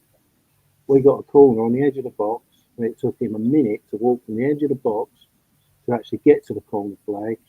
When he done it, he applauded all the fans like this, and everyone clapped him. And I turned around, and I was fuming, and I was saying to the lad next to me, "Why the F are these people clapping this way?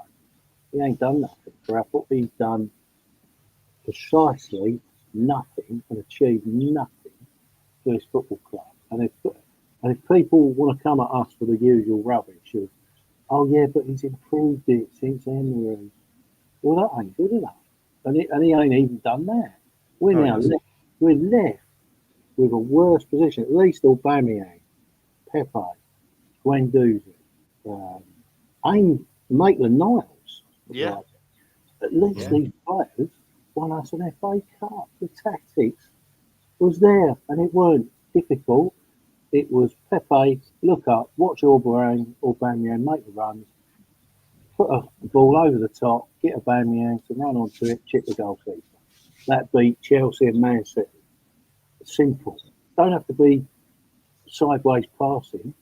That's what won us the FA Cup.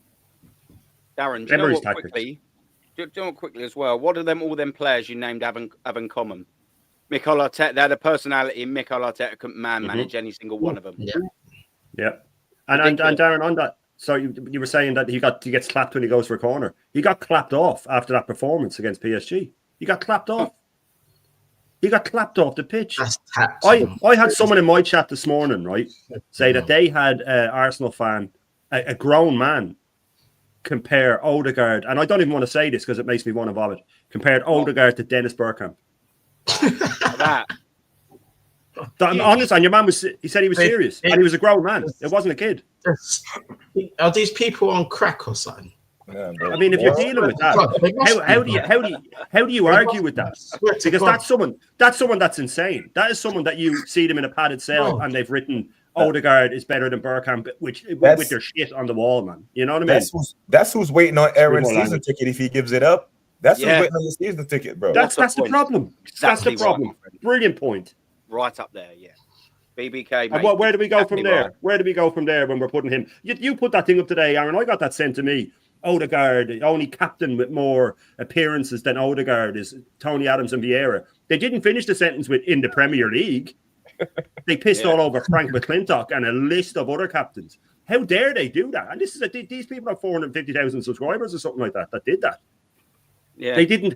That should be liable. That should be liable. You shouldn't be. You should have to say disclaimer or put a little fucking asterisk beside it, and then down the bottom in small print say in the Premier League. You can't say that. You can't say because the top gooners who don't know will look at that and go, "Wow, he's our third biggest most appearances captain. He's the third most appearances because of the way they word it. You have to say in the Premier League era after that. You have to do it, and they didn't. Yeah, you know what they could. Well, sorry, Shan, I got you. No. It's just it really got to me. I had that today, and I had Odegaard's up there with Bergkamp. It's amazing that my computer's still standing. I should have smashed it up, man. I should have smashed it up. Do you know what they also forgot to put in there? That Tony Adams captained an 89 league win, captained a 91 league 23. win. 23. Exactly right. He also captains a 93 double domestic winning cups. He also captained the Cup Winners' Cup in 94. He captained the double in 98. He captained FA Cup, 2002. another double again in 2002. Before he retired, they all forgot about that, and then forgot to put that Patrick Vieira captain the FA Cup in 2003. Pretty scrappy won that one, but Southampton, we done him 1-0. Forgot that he captained Invincibles. Forgot that he had the last kick as a captain of the FA Cup in 2005 before he fucked off the event. Scored the winning goal on the last day of the Invincibles as well against Leicester. Exactly right. Set up by Bergkamp / Odegaard. Yeah, come on, man. Forgot to add all of that, didn't they? Oh, they didn't add any of one that. appearance away from 100. They also didn't add that in Tony Adams' whole career at Arsenal, he didn't get subbed off as much as Odegaard has this season. Yeah. They didn't add that stat either. Speak on it. You know what I mean? Speak on it. You know what? Wow. There's a manager somewhere, right? There's a manager somewhere looking at this Arsenal squad, looking at Saliba, Gabriel, Timber, Lewis Kelly, looking at Saka, looking at Declan Rice, saying, I can get more out of that squad. But these managers have a certain level of respect and decorum amongst them. They're not going to come out publicly and saying, yeah, well, I'll take the Arsenal job while it's not vacant. But you sack it. You let that job become vacant and see how many top managers actually want that job, because we have good players. And like Aaron earlier said, some of these players in the squad are overrated. Absolutely. But a different manager can get more out of this squad. What does Ethan Monieri have to do to get more minutes at this football club? How is Sterling getting minutes? How? Like, you're asking what manager can... Bro, I want someone to tell me, how is Sterling getting minutes? How? Yeah. How is this possible? The answer is... I want answers as well. I demand answers at this stage. Demand them, because it's gone too far. And we'll never get them out of Arteta. That's the problem. And I said this on Lee's stream, and I said it on my match reaction. Oh, yeah. And then if you see it later, he turns his back on him. He turns his back on him after and starts giving him a reach around. You legend, man. Unbelievable. He turns his back on him. If that scrolls on, he turns his back on him. Yeah. I don't. He spins him around. Your man spins him around. I know Odegaard likes to spin around with the ball, but your man actually spins him around, and he has his back to him with his arms back like that. Absolute fraud. Look at him. Look at the state. Look at the state. Now, me and Lee said it last night. I'm not gonna play it because I don't want to get done for copyright. But I just want y'all to just watch where the ball bounces. The ball bounces off him and then goes up towards him. Because he has his back to the ball, Matty. He doesn't know where the ball is. This is our captain, by the way. He's captain of the vessel. Yeah, in the Palace game, there's a still shot of Arteta just brushing him off to the side. Our captain. I see our captain falling. It's a turn. I can't get it out of my head. He's on the ground while Mateta is just lobbing the ball into our goal. Yeah. And Lewis Skelly, who's about 5'0", knocked Mateta off the ball because he's got a bit of strength in him.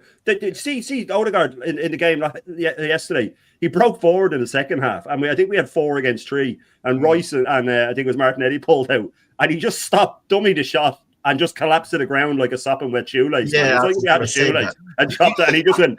I always say he's like, when he drops, he's like a marionette puppet. If you snip the strings, he just collapses down. He just collapses to the ground. No one's near him. He just unbelievable. That was just pathetic.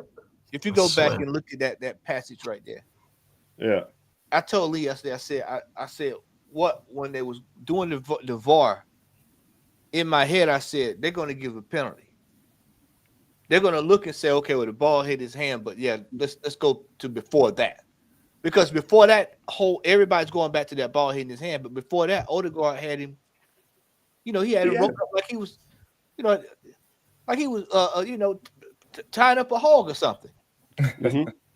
And so either way, it was a penalty. Yeah. Yeah, it's not Evan Easel's fault that he has the upper body strength of a 2-year-old. Yeah, you know what I mean? Otherwise, it would have made a difference.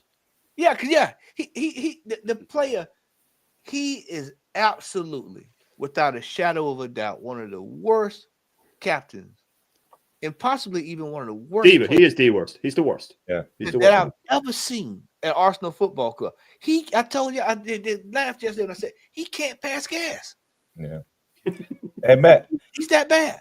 How many people called you crazy when you said we may have to sell Odegaard? First, they call you crazy, then they understand. Yeah. They will call you crazy, and then a little bit of time passes, and then they'll understand. Because I saw it, bro. I saw it in the chat when you said Shubi said Odegaard. The chat went mad. Yeah, I've coached. But look, you don't think I've had when I coach travel ball, and we go, and I've got parents that are paying top dollar for their kids to play. I've got to get results. People can think what they want to think when it comes to travel. They want results, just like in how we want results with our parents. These parents want results for their kids. I've got kids that's coming into the team. I see a brother that comes into the team, and I have to go to that young man's parents and tell him that, ma'am, he might need to go play karate. He's not cut out for football. I can look at Arteta. I can look at Odegaard, and anybody with a cultured eye or anybody that's watched football for the 20 years, you can look over at the play and go, yeah, nah. He might be good for Heronveen when they're playing Go Ahead Eagle. He might be good enough for that, but he's not good enough for Arsenal versus Juventus in the Champions League final. He's not that caliber. He's not that caliber. He might be very good at playing, San Marino, Faroe Islands, Gibraltar. That's his speed. His speed is not Arsenal in a Premier League when you're trying to win a title and you've got $750 million spent on the squad. He's not that player. And this manager is doing the player a disservice by continuing to play him. But he refuses to pivot from him because he knows that he's made him the captain, and so he has to go down with that vessel. A lot of this reeks of Arteta's inexperience. A lot of this that we're seeing reeks of inexperience. And how many times have I had to mention it to people? He's learning on the job. Every game he's learning on the job. Every game, every single solitary game. He should have left City and cut his teeth somewhere like Rangers or somewhere like Hearts, Aberdeen. He could have went over to Genk. He could have went over there to Grasshopper. He could have went to some other places, but instead, the clown decided that I'm going to jump at the first gig that come my way. Oh, it's Arsenal. Yeah, I can do that because I used to play that, so it'd be easier for me. No, it shows the arrogance of the man, though, Matty. It shows the arrogance of the man that he took. What qualifications did he have before he took the Arsenal job? What was on his CV? Like, what qualifications? He put out cones for Guardiola. That's it. Our defenders on corners actually defend like cones. They don't move. Y'all hold tight. I'm going to pull it up. Hold on. I'm going to show you exactly what it is. Go ahead, Shane. We have the worst defensive record on corners, defending corners, the worst defensive record. Why isn't the camera panning in to our set piece coach when we let in another one? Why isn't it panning in on him then? Because it's like a media PR machine. And Matty made a point there that he has to remind people that Arteta is learning on the job. Right. But we also have to remind ourselves that he never learns from his mistakes. So he's not learning on the job. He's the same manager that came in. Shane, the same manager that came in. That's qualifications right there for Arteta. Tic-tac-toe. That's his qualifications right there that he had coming from over there at City. He had no qualification. Does anyone on the panel know who the City assistant manager is now? Today, right now. We were going through that last night. You couldn't pronounce his name. He looks like Kevin Keegan. Steve Stone Jones. He looks like Keegan. Steve Stone Jones. That's all I know, man. Steve Stone Jones. It doesn't even matter. It doesn't matter. But even Maresca went to Leicester and earned his stripes. Yeah, but you know what I mean? As bad as he's doing, at least he went and earned his stripes. And I just want to land on this because it's been in my head when you said something about Odegaard. And this just explains Top Gooners to me. In December, right, when he was still awful, right, and he's been awful for 18 months, as Aaron points out, and it's very, very true. I think, to me, this isn't the anomaly. The anomaly was 22, 23 when he played half decent. The rest of the season he's been shit. Just like when people say, well, no, we haven't been unlucky with injuries this season. We got lucky the previous 2 years. You know what I mean? But I got sent this, right, on Christmas. It was a virtual Christmas card, and it was the manger scene, right, and it was Arteta, Gabriel and Odegaard, like as Jesus and Joseph and Mary. And my mate sent it to me, and yeah. And I said, well, you can take two of them out of that. You know what I mean? And his response was, which two? He didn't know that Gabriel was the one you'd keep. He didn't know, like, get rid of Odegaard and Arteta. You know, which two would you get rid of? He couldn't believe it. He idolizes these people. He's the one that sent me just recently, Odegaard's the best young manager in Europe. Yeah, man. What evidence? I had to block him after a while. I couldn't put up with it anymore. Yeah. It's easy to get fed up with these people real quick, isn't it? Because then football knowledge is in the bin. Their football IQ is the same amount as Emirates Stadium appearances that they've made. Probably one, definitely singular digit. That's for absolute certain. It does get tiring. I don't know how the likes of Ligue 1 do it every single day for year on and year on out. Do you know what I mean? It's madness. I don't understand it. You about to learn, Aaron. You about to learn how he does it because you're next in the shoot, bro. Yeah, I know. Cheers, mate. That's a very quickly reminder. Yeah. I know. Yeah, just got to learn to combat these lot. I was ready for it earlier. I didn't have one. I had one of them in my chat yesterday, and I was slowly but surely destroying him. So I kind of sharpened my knives today, hoping that there would be someone in my chat, but I had normal people in there for a change. So, yeah, you did. Yeah, I saw that. Yeah, they were all right. I was like ready. I was like, you know, when you're just in the mood, I was like, come on, just one of you say. They something. come when you came out fight. You came out swinging, man. You came out swinging. I'm sharpening the knives. I was like, come on, one of you, please. When we win a game, let's say we beat PSG, get ready. You better have 2 knives because we beat PSG. Yeah. That's when they come in your chat, bro. Whenever we win a game, that's why they weren't there. Yeah, they'll come for you. But when it all that's blows when up, they come out their rabbit holes. Right. 1 second, fellas. Shane has to bounce. We're gonna probably start our riding off in a second too. By the way, Shane, always good to see you, man. Enjoyed being on with you last night. I told Lee last night. I said, "What a signing." Shane. I said, Shane. This has been a monumental year. Of signings. For the Red Army this year. So cheers to that, mate. An absolute legend, and it's such a pleasure to have been on. I left the message there. Say it is an honor to be on, and an honor to share a panel with smart, realists. Really, that's all we are. We're meant to be negative or realists. And to Taron, BBK, he's on my show now on Thursday. Delighted to have him on. And of course, Aaron as always. And Aussie, I think it's the first time I've been on with you. Line Text was on last week. Legend. Darren, I've been on with you. He's an absolute legend. And I'm on with Jezza now in 2 hours. Another absolute honor to go on his channel. I'm actually, I'll go, God, I better do a quick brush up on the Arsenal history, man. You know what I mean? I don't want to be found wanting. But listen, when people like Jezza and yourself and the people here are reaching out to you, it's unbelievable, man. I've only been at this game for 2 months and I've people reaching out to me, and it's unbelievable. It's unbelievable, and it's made me feel that I'm not the only one going insane. Yeah, you know what I mean? Because that's what it felt like. That's why I had to do it. That's why I had to do YouTube. I thought, like, I'm getting those, like I said, that Christmas thing off my mate and all, and he's saying the most points in the calendar year, and all. I'm like, oh man, is it me? And I was turning around to my missus, is it me? And she goes, well, I kind of like Arteta. She hates him now, by the way. Hates him.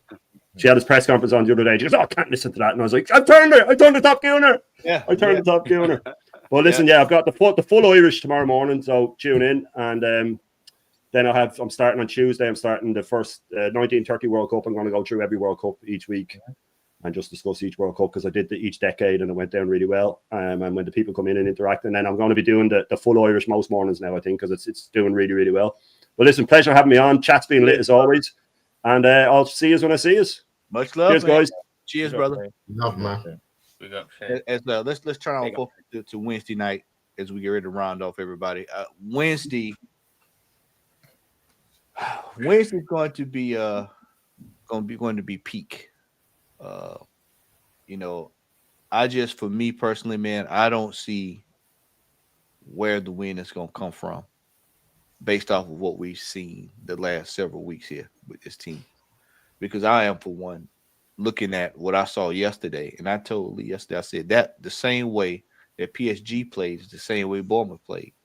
Bournemouth just couldn't score. They were knocking on the door several times there in that first half. Regardless that Trossard missed the header and Martinelli, being Martinelli and Odegaard, of course, we know how they go. But PSG has the cheat sheet because this manager did not come out and play with the best available team when we played them the first go round. He wanted to knick, knack, and paddywhack. He wanted to, party's out, I'm putting Marino back in midfield. Well, now they know Marino's got to go up top.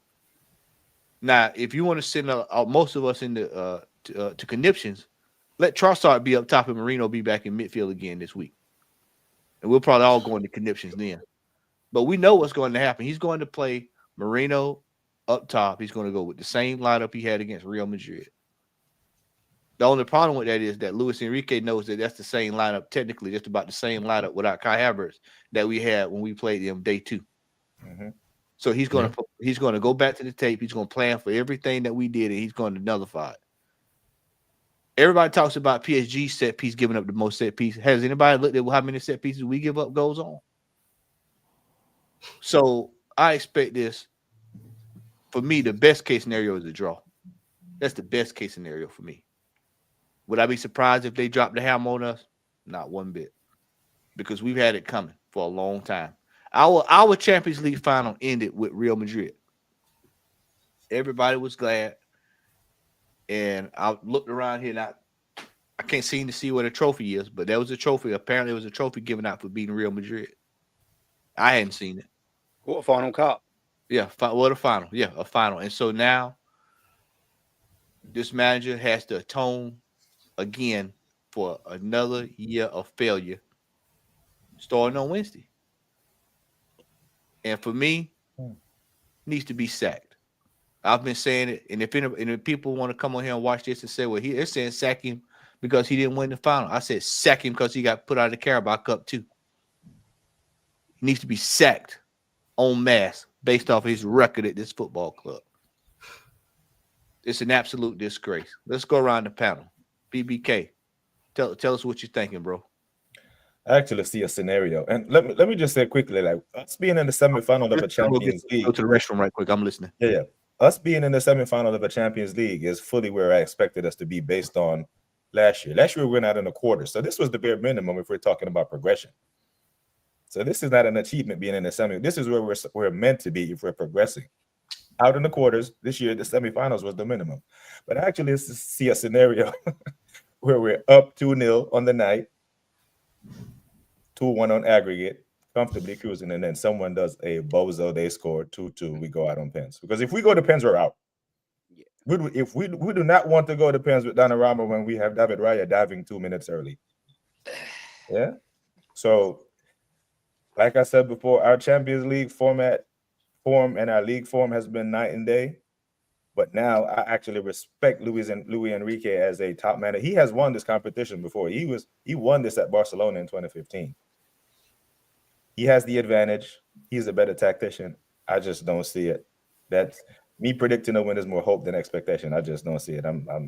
I'll be the first one to shamelessly cheer and celebrate if we get to the final, but I just don't see it.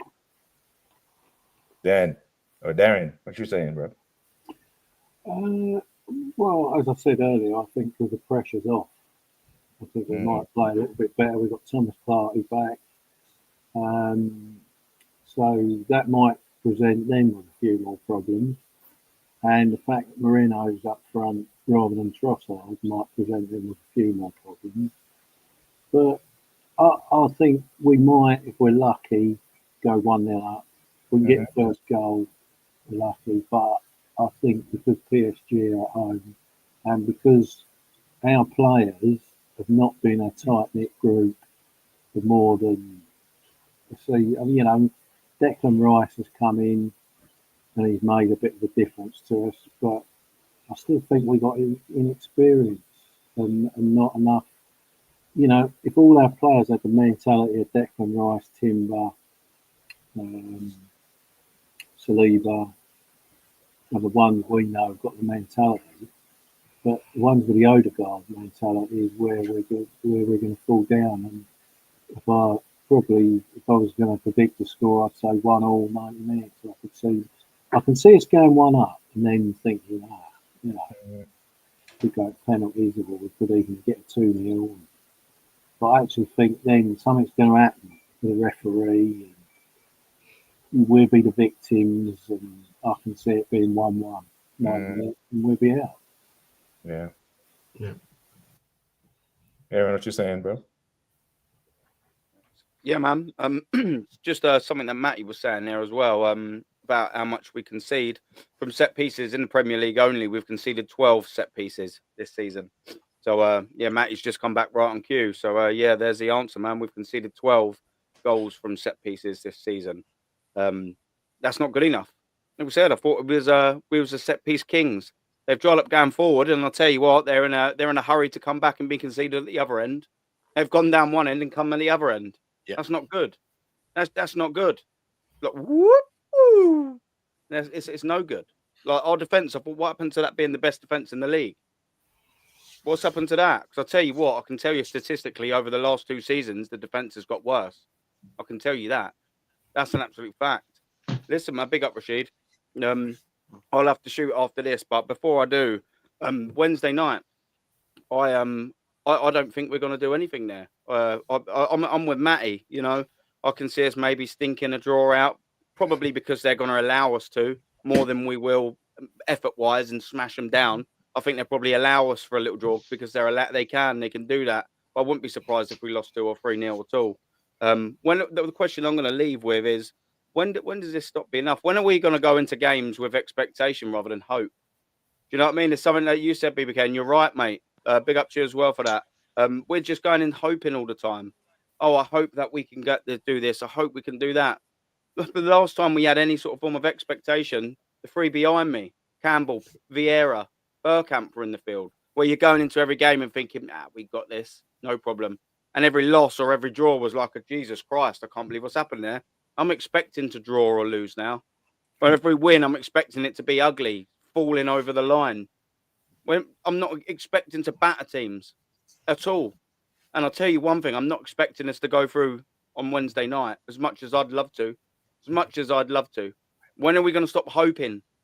When are we going to build a team with expectations where we can go there and we can sit at the start of the season in August, mid-August, and that kicks off about 13th probably, there or thereabouts, and go, look around that squad, look at the manager and go, yeah, it's on this season. It's on. When are we going to do that? It's a long way away. We're not going to be doing it in the summer. There's too much to do. Too much to do in the summer to be looking around and going, yeah, we're ready. And especially with this manager in there. He's the one. He's the one that needs to go. Mikel and Martin, the worst duo in Arsenal history. Captain and manager. The worst duo possibly ever in football. Not even just Arsenal. They got to get out. Mickey and Minnie. Do you know what I mean? That's what they are. Mickey and Minnie Mouse. Pair of rats. Pair of clowns. Ridiculous. But Did you see Declan Rice yesterday sitting on that bench after he came out of the game? Fuming, bro. He was fuming. Not happy. He knows. He's come here and he's been sold by this Frank Abagnale manager of a shyster, as you like to say, a fraud, con man, one of the biggest con men ever, Arteta. He's been said, yeah, trust me, mate. He's Williamed him. He's absolutely Williamed him. Yeah, don't worry, son. In 2-3 years, we'll be winning the Champions League. He's Williamed him. Absolutely done that. And he's probably sat there thinking, Jesus Christ. He probably thought that after the summer. And this is another, I don't want to go into it too much, but all the contracts we got signed, the Sakas, the Salibas, the Gabriel Magalhaes, if they sign contracts before the summer, they're fools. They're fools. They need to wait to see, because there's all right. Mikel Arteta going and saying to him, yeah, don't worry, boys. Yeah, we're going to do well in the transfer business. Yeah, don't worry. We got all the ambition. I'll be waiting in September the 2nd, looking round and going, all right, who have you actually signed? Who have you signed here? Like, that's where you see your ambition and who's actually done it. Who's in the door? Because if it was me, I'll be sitting there thinking, yeah, mate, don't worry. You fool me once, fool you twice, Mikel. I'm going to be waiting to see who's in that door for the start of the season. And I tell you what, if there's no one in there who I think is capable of mounting a proper title charge, ta-la, mate. I'll either stink the place out, take your wages and fuck off for free in a year, or you can sell me, mate. Because here, if I'm a winner and I want to win trophies, guess what? It ain't at Arsenal, Declan. It ain't at Arsenal, William, or Gabriel, or Bukayo. Winning is not at Arsenal, because I've got 5 years of evidence to prove it. Well, I don't know. Aaron, listen. Good to see you, brother. I know you got to bounce, man. Good to see you, brother. Take care, everyone. Thank you, everyone. Yeah, good to meet you, Darren, Aussie brother. Always respect, man. Line text and views, and Rashid, if you can still hear or not. Big up, man. Matty, you absolute legend. I will catch you in Streamland, mate. Yeah, Take care, bud. Appreciate All it, the best, everyone. Take care, man. Thanks for having me on. Appreciate it. Aussie, your thoughts on going into the game on Wednesday, man? See, the thing is, I'm going to say this. The first 10, 20 minutes of that game will dictate what's going to happen.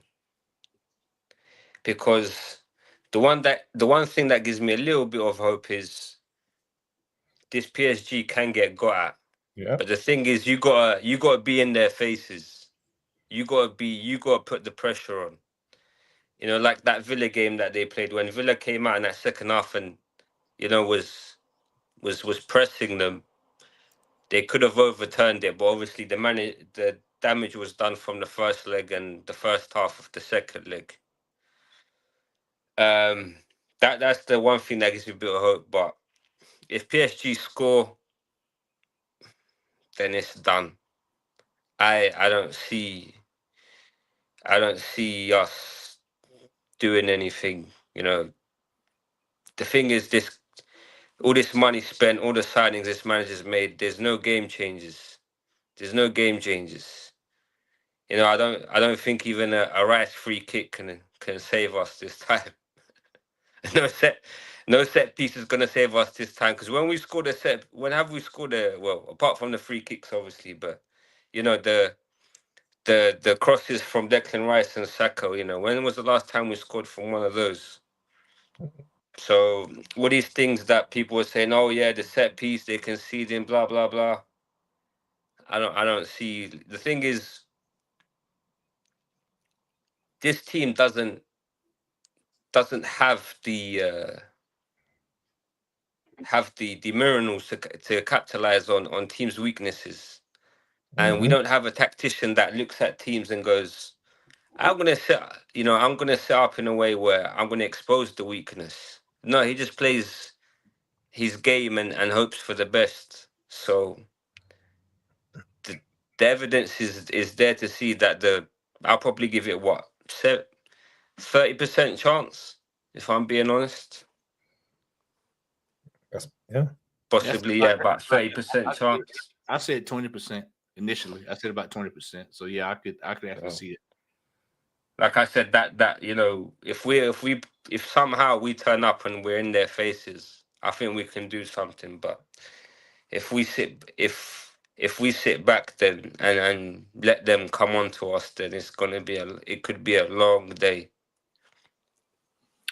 Views. I know you coming in here late, man. We rounding out, man. But look here, brother. What's your thoughts on going into the game Wednesday, man? As we get ready to head out of here. I already know because we Where do we start? I mean, obviously, big up to everyone on the panel, big up everyone in the chat. Make sure you're hitting the like, subscribing to the brother Matt.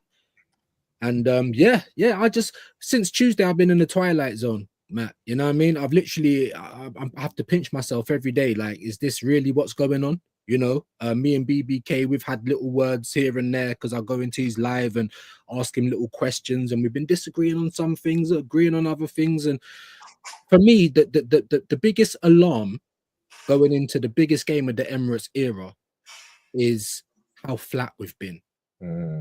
Is the fact that this guy can't get the required effort out of this team. You know, we're about to go into this game on Wednesday. These guys have had 80 plus minutes, whereas every one of those, even though they won the title, I understand it's different, but Mikel said over my dead body, so we're rocking up to Paris with a corpse. Yeah, you should have just left second place. I understand. Even Pep said the same thing. EJB, big up. Even EJB. You know, they asked him about second place. Pep was like, "We're winners. I'm just trying to get Champions League, mate. We don't give a shit about second place." Only these top gooners, the same top gooners, right, that was trying to get Southgate out of England because he weren't winning. So why is the energy different for our club? Why is the energy different? You know? So for me, the most panicking thing, because football's football. Obviously, it's 1-0. I understand logically we've got a puncher's chance. I hear all of that. However, the last 2 games we've just played at the Emirates, we haven't got on the ball. We've been dog walked for possession and dominance at the Emirates 2 games in a row. When we played PSG the first time around, my guys, we won 2-0, but they still have more possession than us. And this is the team. Declan, he's blowing. He looks out. Already now we're hearing about Timber. Who cares if my namesake isn't playing, right? Mr. Odegaard. Who cares if he ain't playing? Because he ain't been playing anyway. But now we're looking at a real big problem if Timber's out. Why? Because of 12 years a slave, the flog master, Mr. Mikel Arteta, playing him for an extra 12 minutes in the last game when You know what I'm saying? That's probably the 12 minutes that's done the further damage, in my opinion. We've all seen him this year, pushing players back in. You've got no trust for anybody, but yet it's your team that you've put together. But like I said, for all of these glaring things, because I call him Agent Arteta, for me, he's been the single biggest problem at this club this season. And I'm talking about this season. This season, poor in-game management, poor team selection, no bravery, nothing but excuses and 10 Downing Street moves. You're walking past Sky with that dog. Are we supposed to believe that? This whole thing's just turned into the only way is Arsenal. What is this? I now call it the Arsenal reaction network, because that's all we are. It's not a football club no more. So now, all of this tirade aside, like I said, you've got this one game. Dan Potts said it on his channel yesterday. You've got this one game. Obviously, we know that he's probably still going to be here next season. But honestly, even the toppest of top, even the people that has been die hard with this guy, after half a decade, you can't look at this guy and say, bro, why can't you get us across the line? After half a decade, guys. But like I said, I'll leave it there. The biggest worry for me is how flat we look going into those games. That's it. That's it. I know I'll put a brain DJB in, and I know it's going to be rough because we didn't even chat. We chatted with 1 or 2 texts yesterday, and he didn't say nothing else. So I already know he had to lay down last night on that result yesterday. DJB, am I correct in my assessment, my friend? Matty, thank you guys. I've had to come on. I'm up to my neck in it. I'm having to sort a lot of things out. I'm just on the way home from my parents' house, and I had to come on when you sent me the link, brother. This man is done. He's finished. He was finished at the start of the season. He was finished last season. He needs to go. The club's not done the right thing. The club has sold out on their fans. They've not done the right thing, and this man is at the head of it, and people don't see it.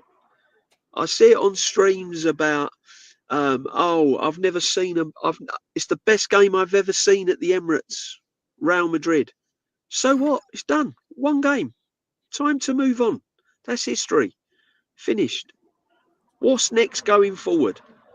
He needs to go. He needs to be sacked, whether he wins the Champions League or not. For the good of this club, he needs to go.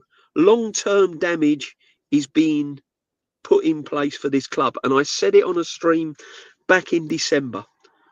If you don't sort this problem out, the long-term effect on the next manager coming in to sort the mess out is going to drag on and on and on.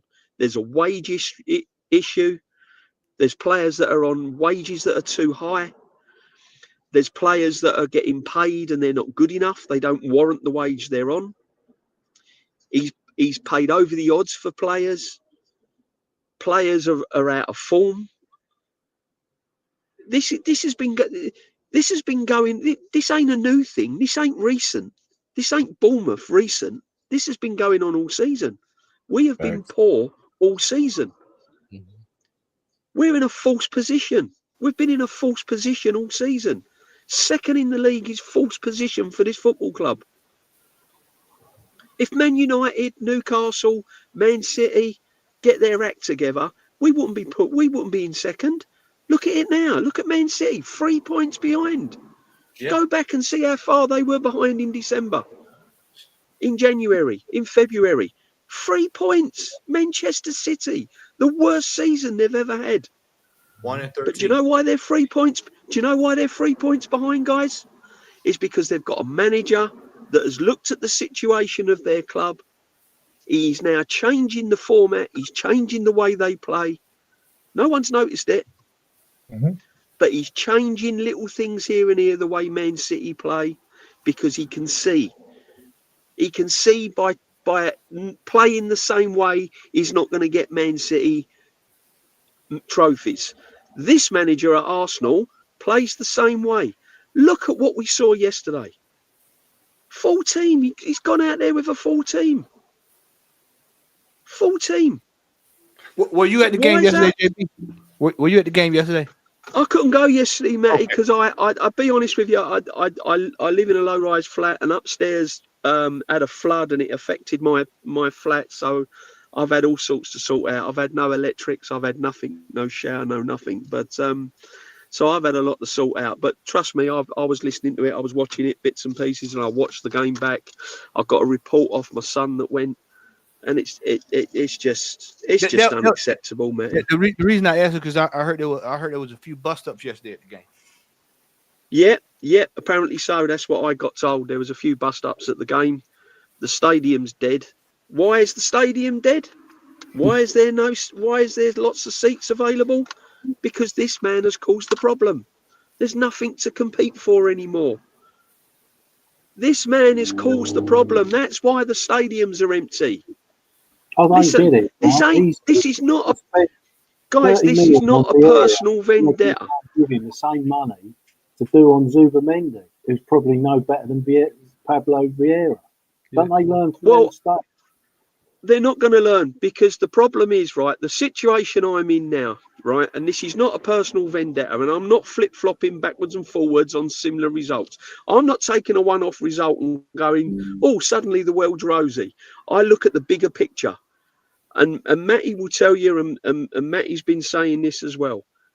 I don't want this man to have any more money. I can't trust him with any players he's bringing in, because he can't get the best out of them.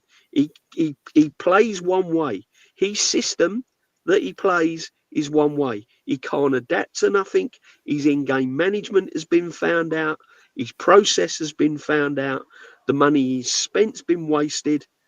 And I hear, oh yeah, it's the Cronkies. Listen, this man's had the money. He's had no more chances now. And if he gets us over the line in the Champions League, people are going to say, oh, that's it. Build him a statue.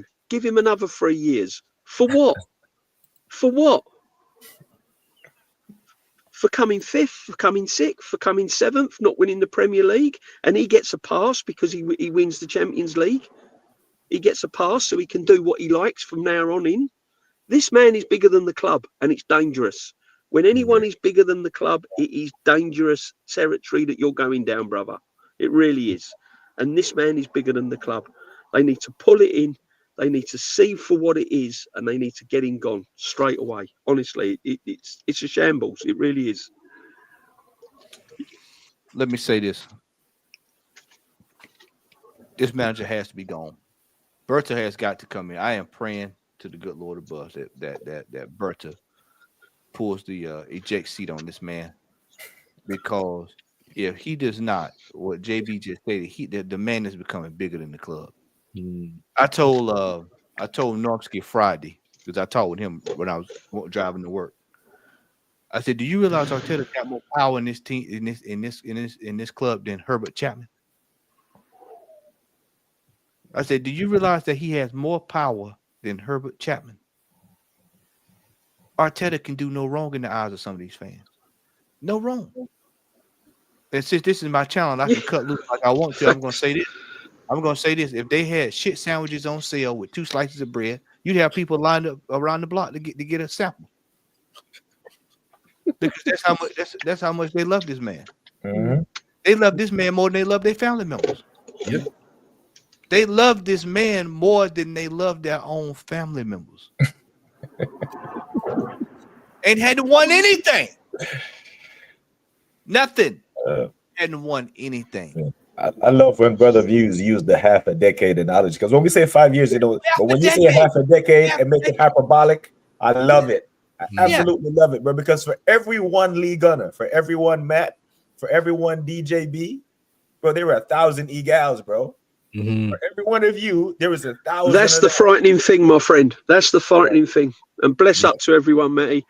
Yeah. And can I just say one more thing before I continue my journey? I'm sorry, I had to come on. I had to come on because the problem is what you got to understand is if Arteta walks away come Christmas, come next season, can you imagine the mess he's going to leave the club in? He ain't going to leave it like Jurgen Klopp did at Liverpool. Nope. The next manager coming in has got to sort out players' contracts, the wage structure. Great point. They've got to sort out a whole mess of things before they can concentrate on the football field. And that's going to take another 2-3 seasons. So this manager could put us back another 5 seasons. Shane brought up a point, JB, before you go. Shane brought up a point yesterday, and I think he said it again on Aaron's, maybe on Friday or Thursday. Out of the wage, whatever we have in the pot for wages this year, for signings, just take 30 million of that and pay him and hire a new manager. Facts. And at least the new manager can come in with something. And then go from there. Because the longer he stays here, the more money he spends, whoever comes behind him is what people think Arteta did is what the next manager is going to have to do. What this fan base keeps saying that Arteta is done, bringing the team from hell and all this stuff, and from the pits of the pits of Patmos Island and all that stuff. He's going. Whoever comes in will have to do what they think Arteta's done to rebuild this team. Right. A rebuild within a rebuild. It is. That's what I said. It's a rebuild within a rebuild. It's been a rebuild for the last 2 seasons. I can't believe I woke up this morning looking at a top 4 battle. We're in a top 4 battle. Top 4. Our next 2 got Newcastle, Liverpool are our next 2 games. Did Newcastle win today? Anybody? Did anybody? They drew 1-1. Mm-hmm. So how many points did Newcastle back off of us now? 4. 4 points. Nothing. So what happens if we lose to Liverpool next week? And then guess what happens with Newcastle? Guess what happens? They overtake. Yeah. And Man City win out. Man City don't lose another game. Yeah. They're winning out. Yeah. Listen, Man City has proven they've got a top manager. Man City have proven they've got a top manager. He admitted that he failed in the summer. He admitted that it was his fault. See, this is what our manager don't do ever. Everyone gets the blame. PSG the other day. What did they come out and say? It was the fans. It was the atmosphere. Didn't get behind the team enough. And this is down to people like Wayne Rooney and pundits and everything else. Everything is deflected away from the main man in charge. They do it on Everything. the pitch, He never comes out. Never comes out and he's honest. Come on. It's absolutely ridiculous. We've got Arsenal fans now saying that goal was handball. It come off of his elbow. He was offside yesterday. Excuses. Blah, blah, blah. The first thing the new manager's got to do is tell all them players, don't you dare wave your arms at the crowd, getting them to get you to perform. If I catch any of you waving your arms at the crowd, you'll be dropped out the club. So. Yep. Line text now. If you still out, let you get the final say here before we roll out. I know DJ B's on the road, and we'll kind of get ready to shut it on down here. We're well over the 2-hour mark. I think line text has probably stepped off. I think he's dealing with the little one. I tell you what, we're gonna go ahead and shut it down. Look, I want to say thanks for everybody for tuning in today, taking out the time. It was a venting session. I went to bed last night, and me and Lee talked, and he said, "Man, I'm sorry I kept you so long." I said, "Nah, bro, I needed that. I need that therapy after that because you see it so much." And as Shane stated, it's good to be around people who are like-minded that don't think, because you start thinking you crazy. 3 years into 5, like he said, half a decade into seeing the same thing over and over and over and over.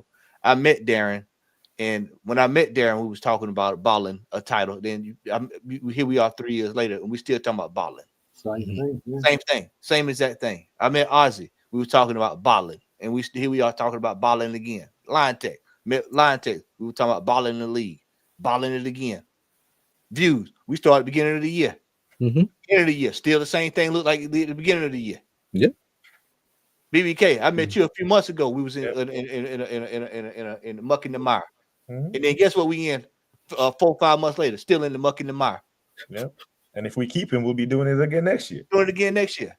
Yep. And shout out to Static in the chat. When I met Static, the same thing. I met Static. We were in the muck in the mire. End of the year, in the muck in the mire. Same old, same old. Same old, same old. It's the same old sorry, sad song. And you know what, Matt? I just want to say one more thing. And the excuses we're coming with, City are just too strong. City do this. You know, City, as crap as they're being, they might win a trophy at the end of the season. Yep. We're laughing at Man United and Tottenham, and guess what? One of them's probably gonna win something. Yeah. What are we gonna win? A Yep. fat big 0. Like you said, we're still bottling it. Yep, balling. And on that, you know, thanks again.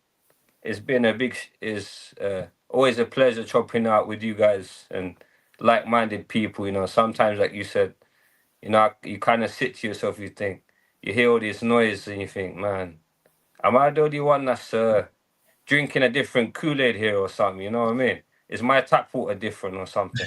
They drinking. This fan base is drinking the Jim Jones. They drinking. Well, yeah, big up, man. Big up to everyone, and all we can do is, you know, we got keep pushing this narrative to get this parasite out of the club, and hope the one good positive this season is we've got at least a decent football man in this club in Berta, and I know he's got a big job, but it's one positive you could say that you can say can change things around. All right, and with that, ladies and gentlemen, thank you for tuning in. Make sure you like, share, and subscribe to each one of the gentlemen here. I'll make sure I try to get everybody's stuff in the chat afterwards.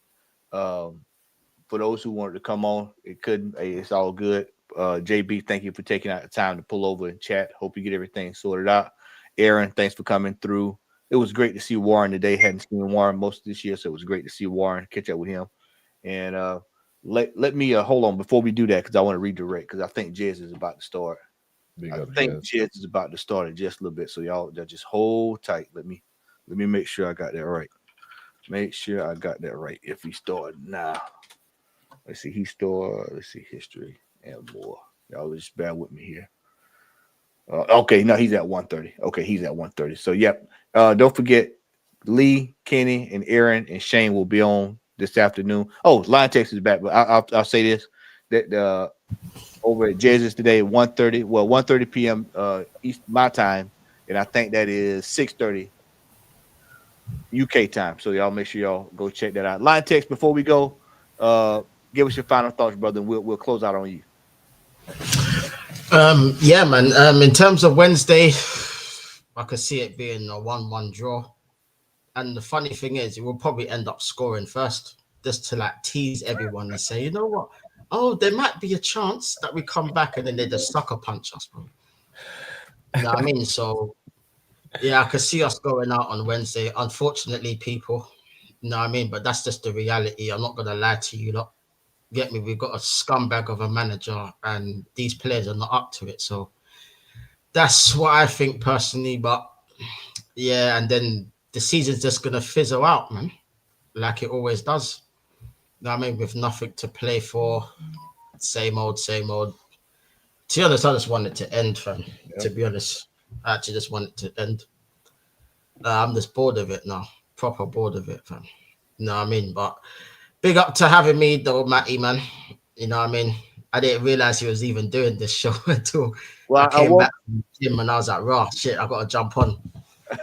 Now I woke up this morning, man, and I was like, it was still on my mind. I was like, I've got to talk about this game because it's going to drive me crazy. Yeah. Let me see. I'm going to try to see if I can redirect over here to Lee. I do this every time I forget how to redirect. But yeah, big up for having me, Matty, and subscribe to Lion Text TV on YouTube, people. The name's in the title, so just tap that in on YouTube. You know what I mean? And big up to everyone on the panel as well, man. Big up, bro. Give me just a second. I'm gonna redirect us to the league. Give me just a second here. Let me set this up. Y'all can carry on right quick while I get this, because it'll take a few seconds. I'm gonna bounce, guys. There's your big. Good to see you, brother. Good to see you. Good, mate. Nice to meet you. People, love, man. All right, let me see here while I do this chat. Let me get this thing lined up, and we'll get this rolling, and we'll get out of here. Aussie, you have a channel I can subscribe to. I know you don't do content. Nah, I don't have a channel, bro. Now, I've been trying to get Aussie to put a channel up for a minute. But you know what? It helps, bro. It helps you. All that anger that you feel during the game, all of it. It's good to have somewhere to channel it. I've been chopping up with a few guys like Matt and whatnot, and everyone says get a channel. But you know what I'm gonna do? I'm overhauling a lot of shit right now, like just kind of living wise, job wise, whatnot. So, and I'm in the process of like revamping where I live and whatnot. So once I get, like I said, I'm doing a rebuild on my living circumstances, like this club needs to do. You know what I'm saying? So once I do that rebuild, and I get everything set up in order, there's gonna be something in the pipeline, you know, at some point. But like I said, I want to do it properly. You know, you gotta get your, how they say, you gotta get your house in order before you get other shit in order. So that's the process I'm going through right now. And once I do that, then I can devote my time to doing a channel and kind of be part of this revolution that we have. You know what I'm saying? We're still part of this minority, but it's growing, and every time I meet new people like yourselves and whatnot, so at least you can see there's people kind of wanting to get this club back where it should be. You know what I'm saying? Because we're all tired and sick of this what we're witnessing at the moment, and enough is enough. All right, got it locked in, y'all. We are want to redirect over to Lee. Y'all go over to Lee. Hashtag Arteta out. Arteta out. Arteta, not Arteta. Arteta out. Yeah, Arteta out. Yeah. Big up Yard. Much love, everybody in the chat. Yeah, big up Yard, man. Everybody in the chat. Thank y'all once again. Much love to everybody that joined today on the panel. We out of here. Peace, people. Big up. Make sure you like, share, and subscribe to the Southern Gooner here on YouTube.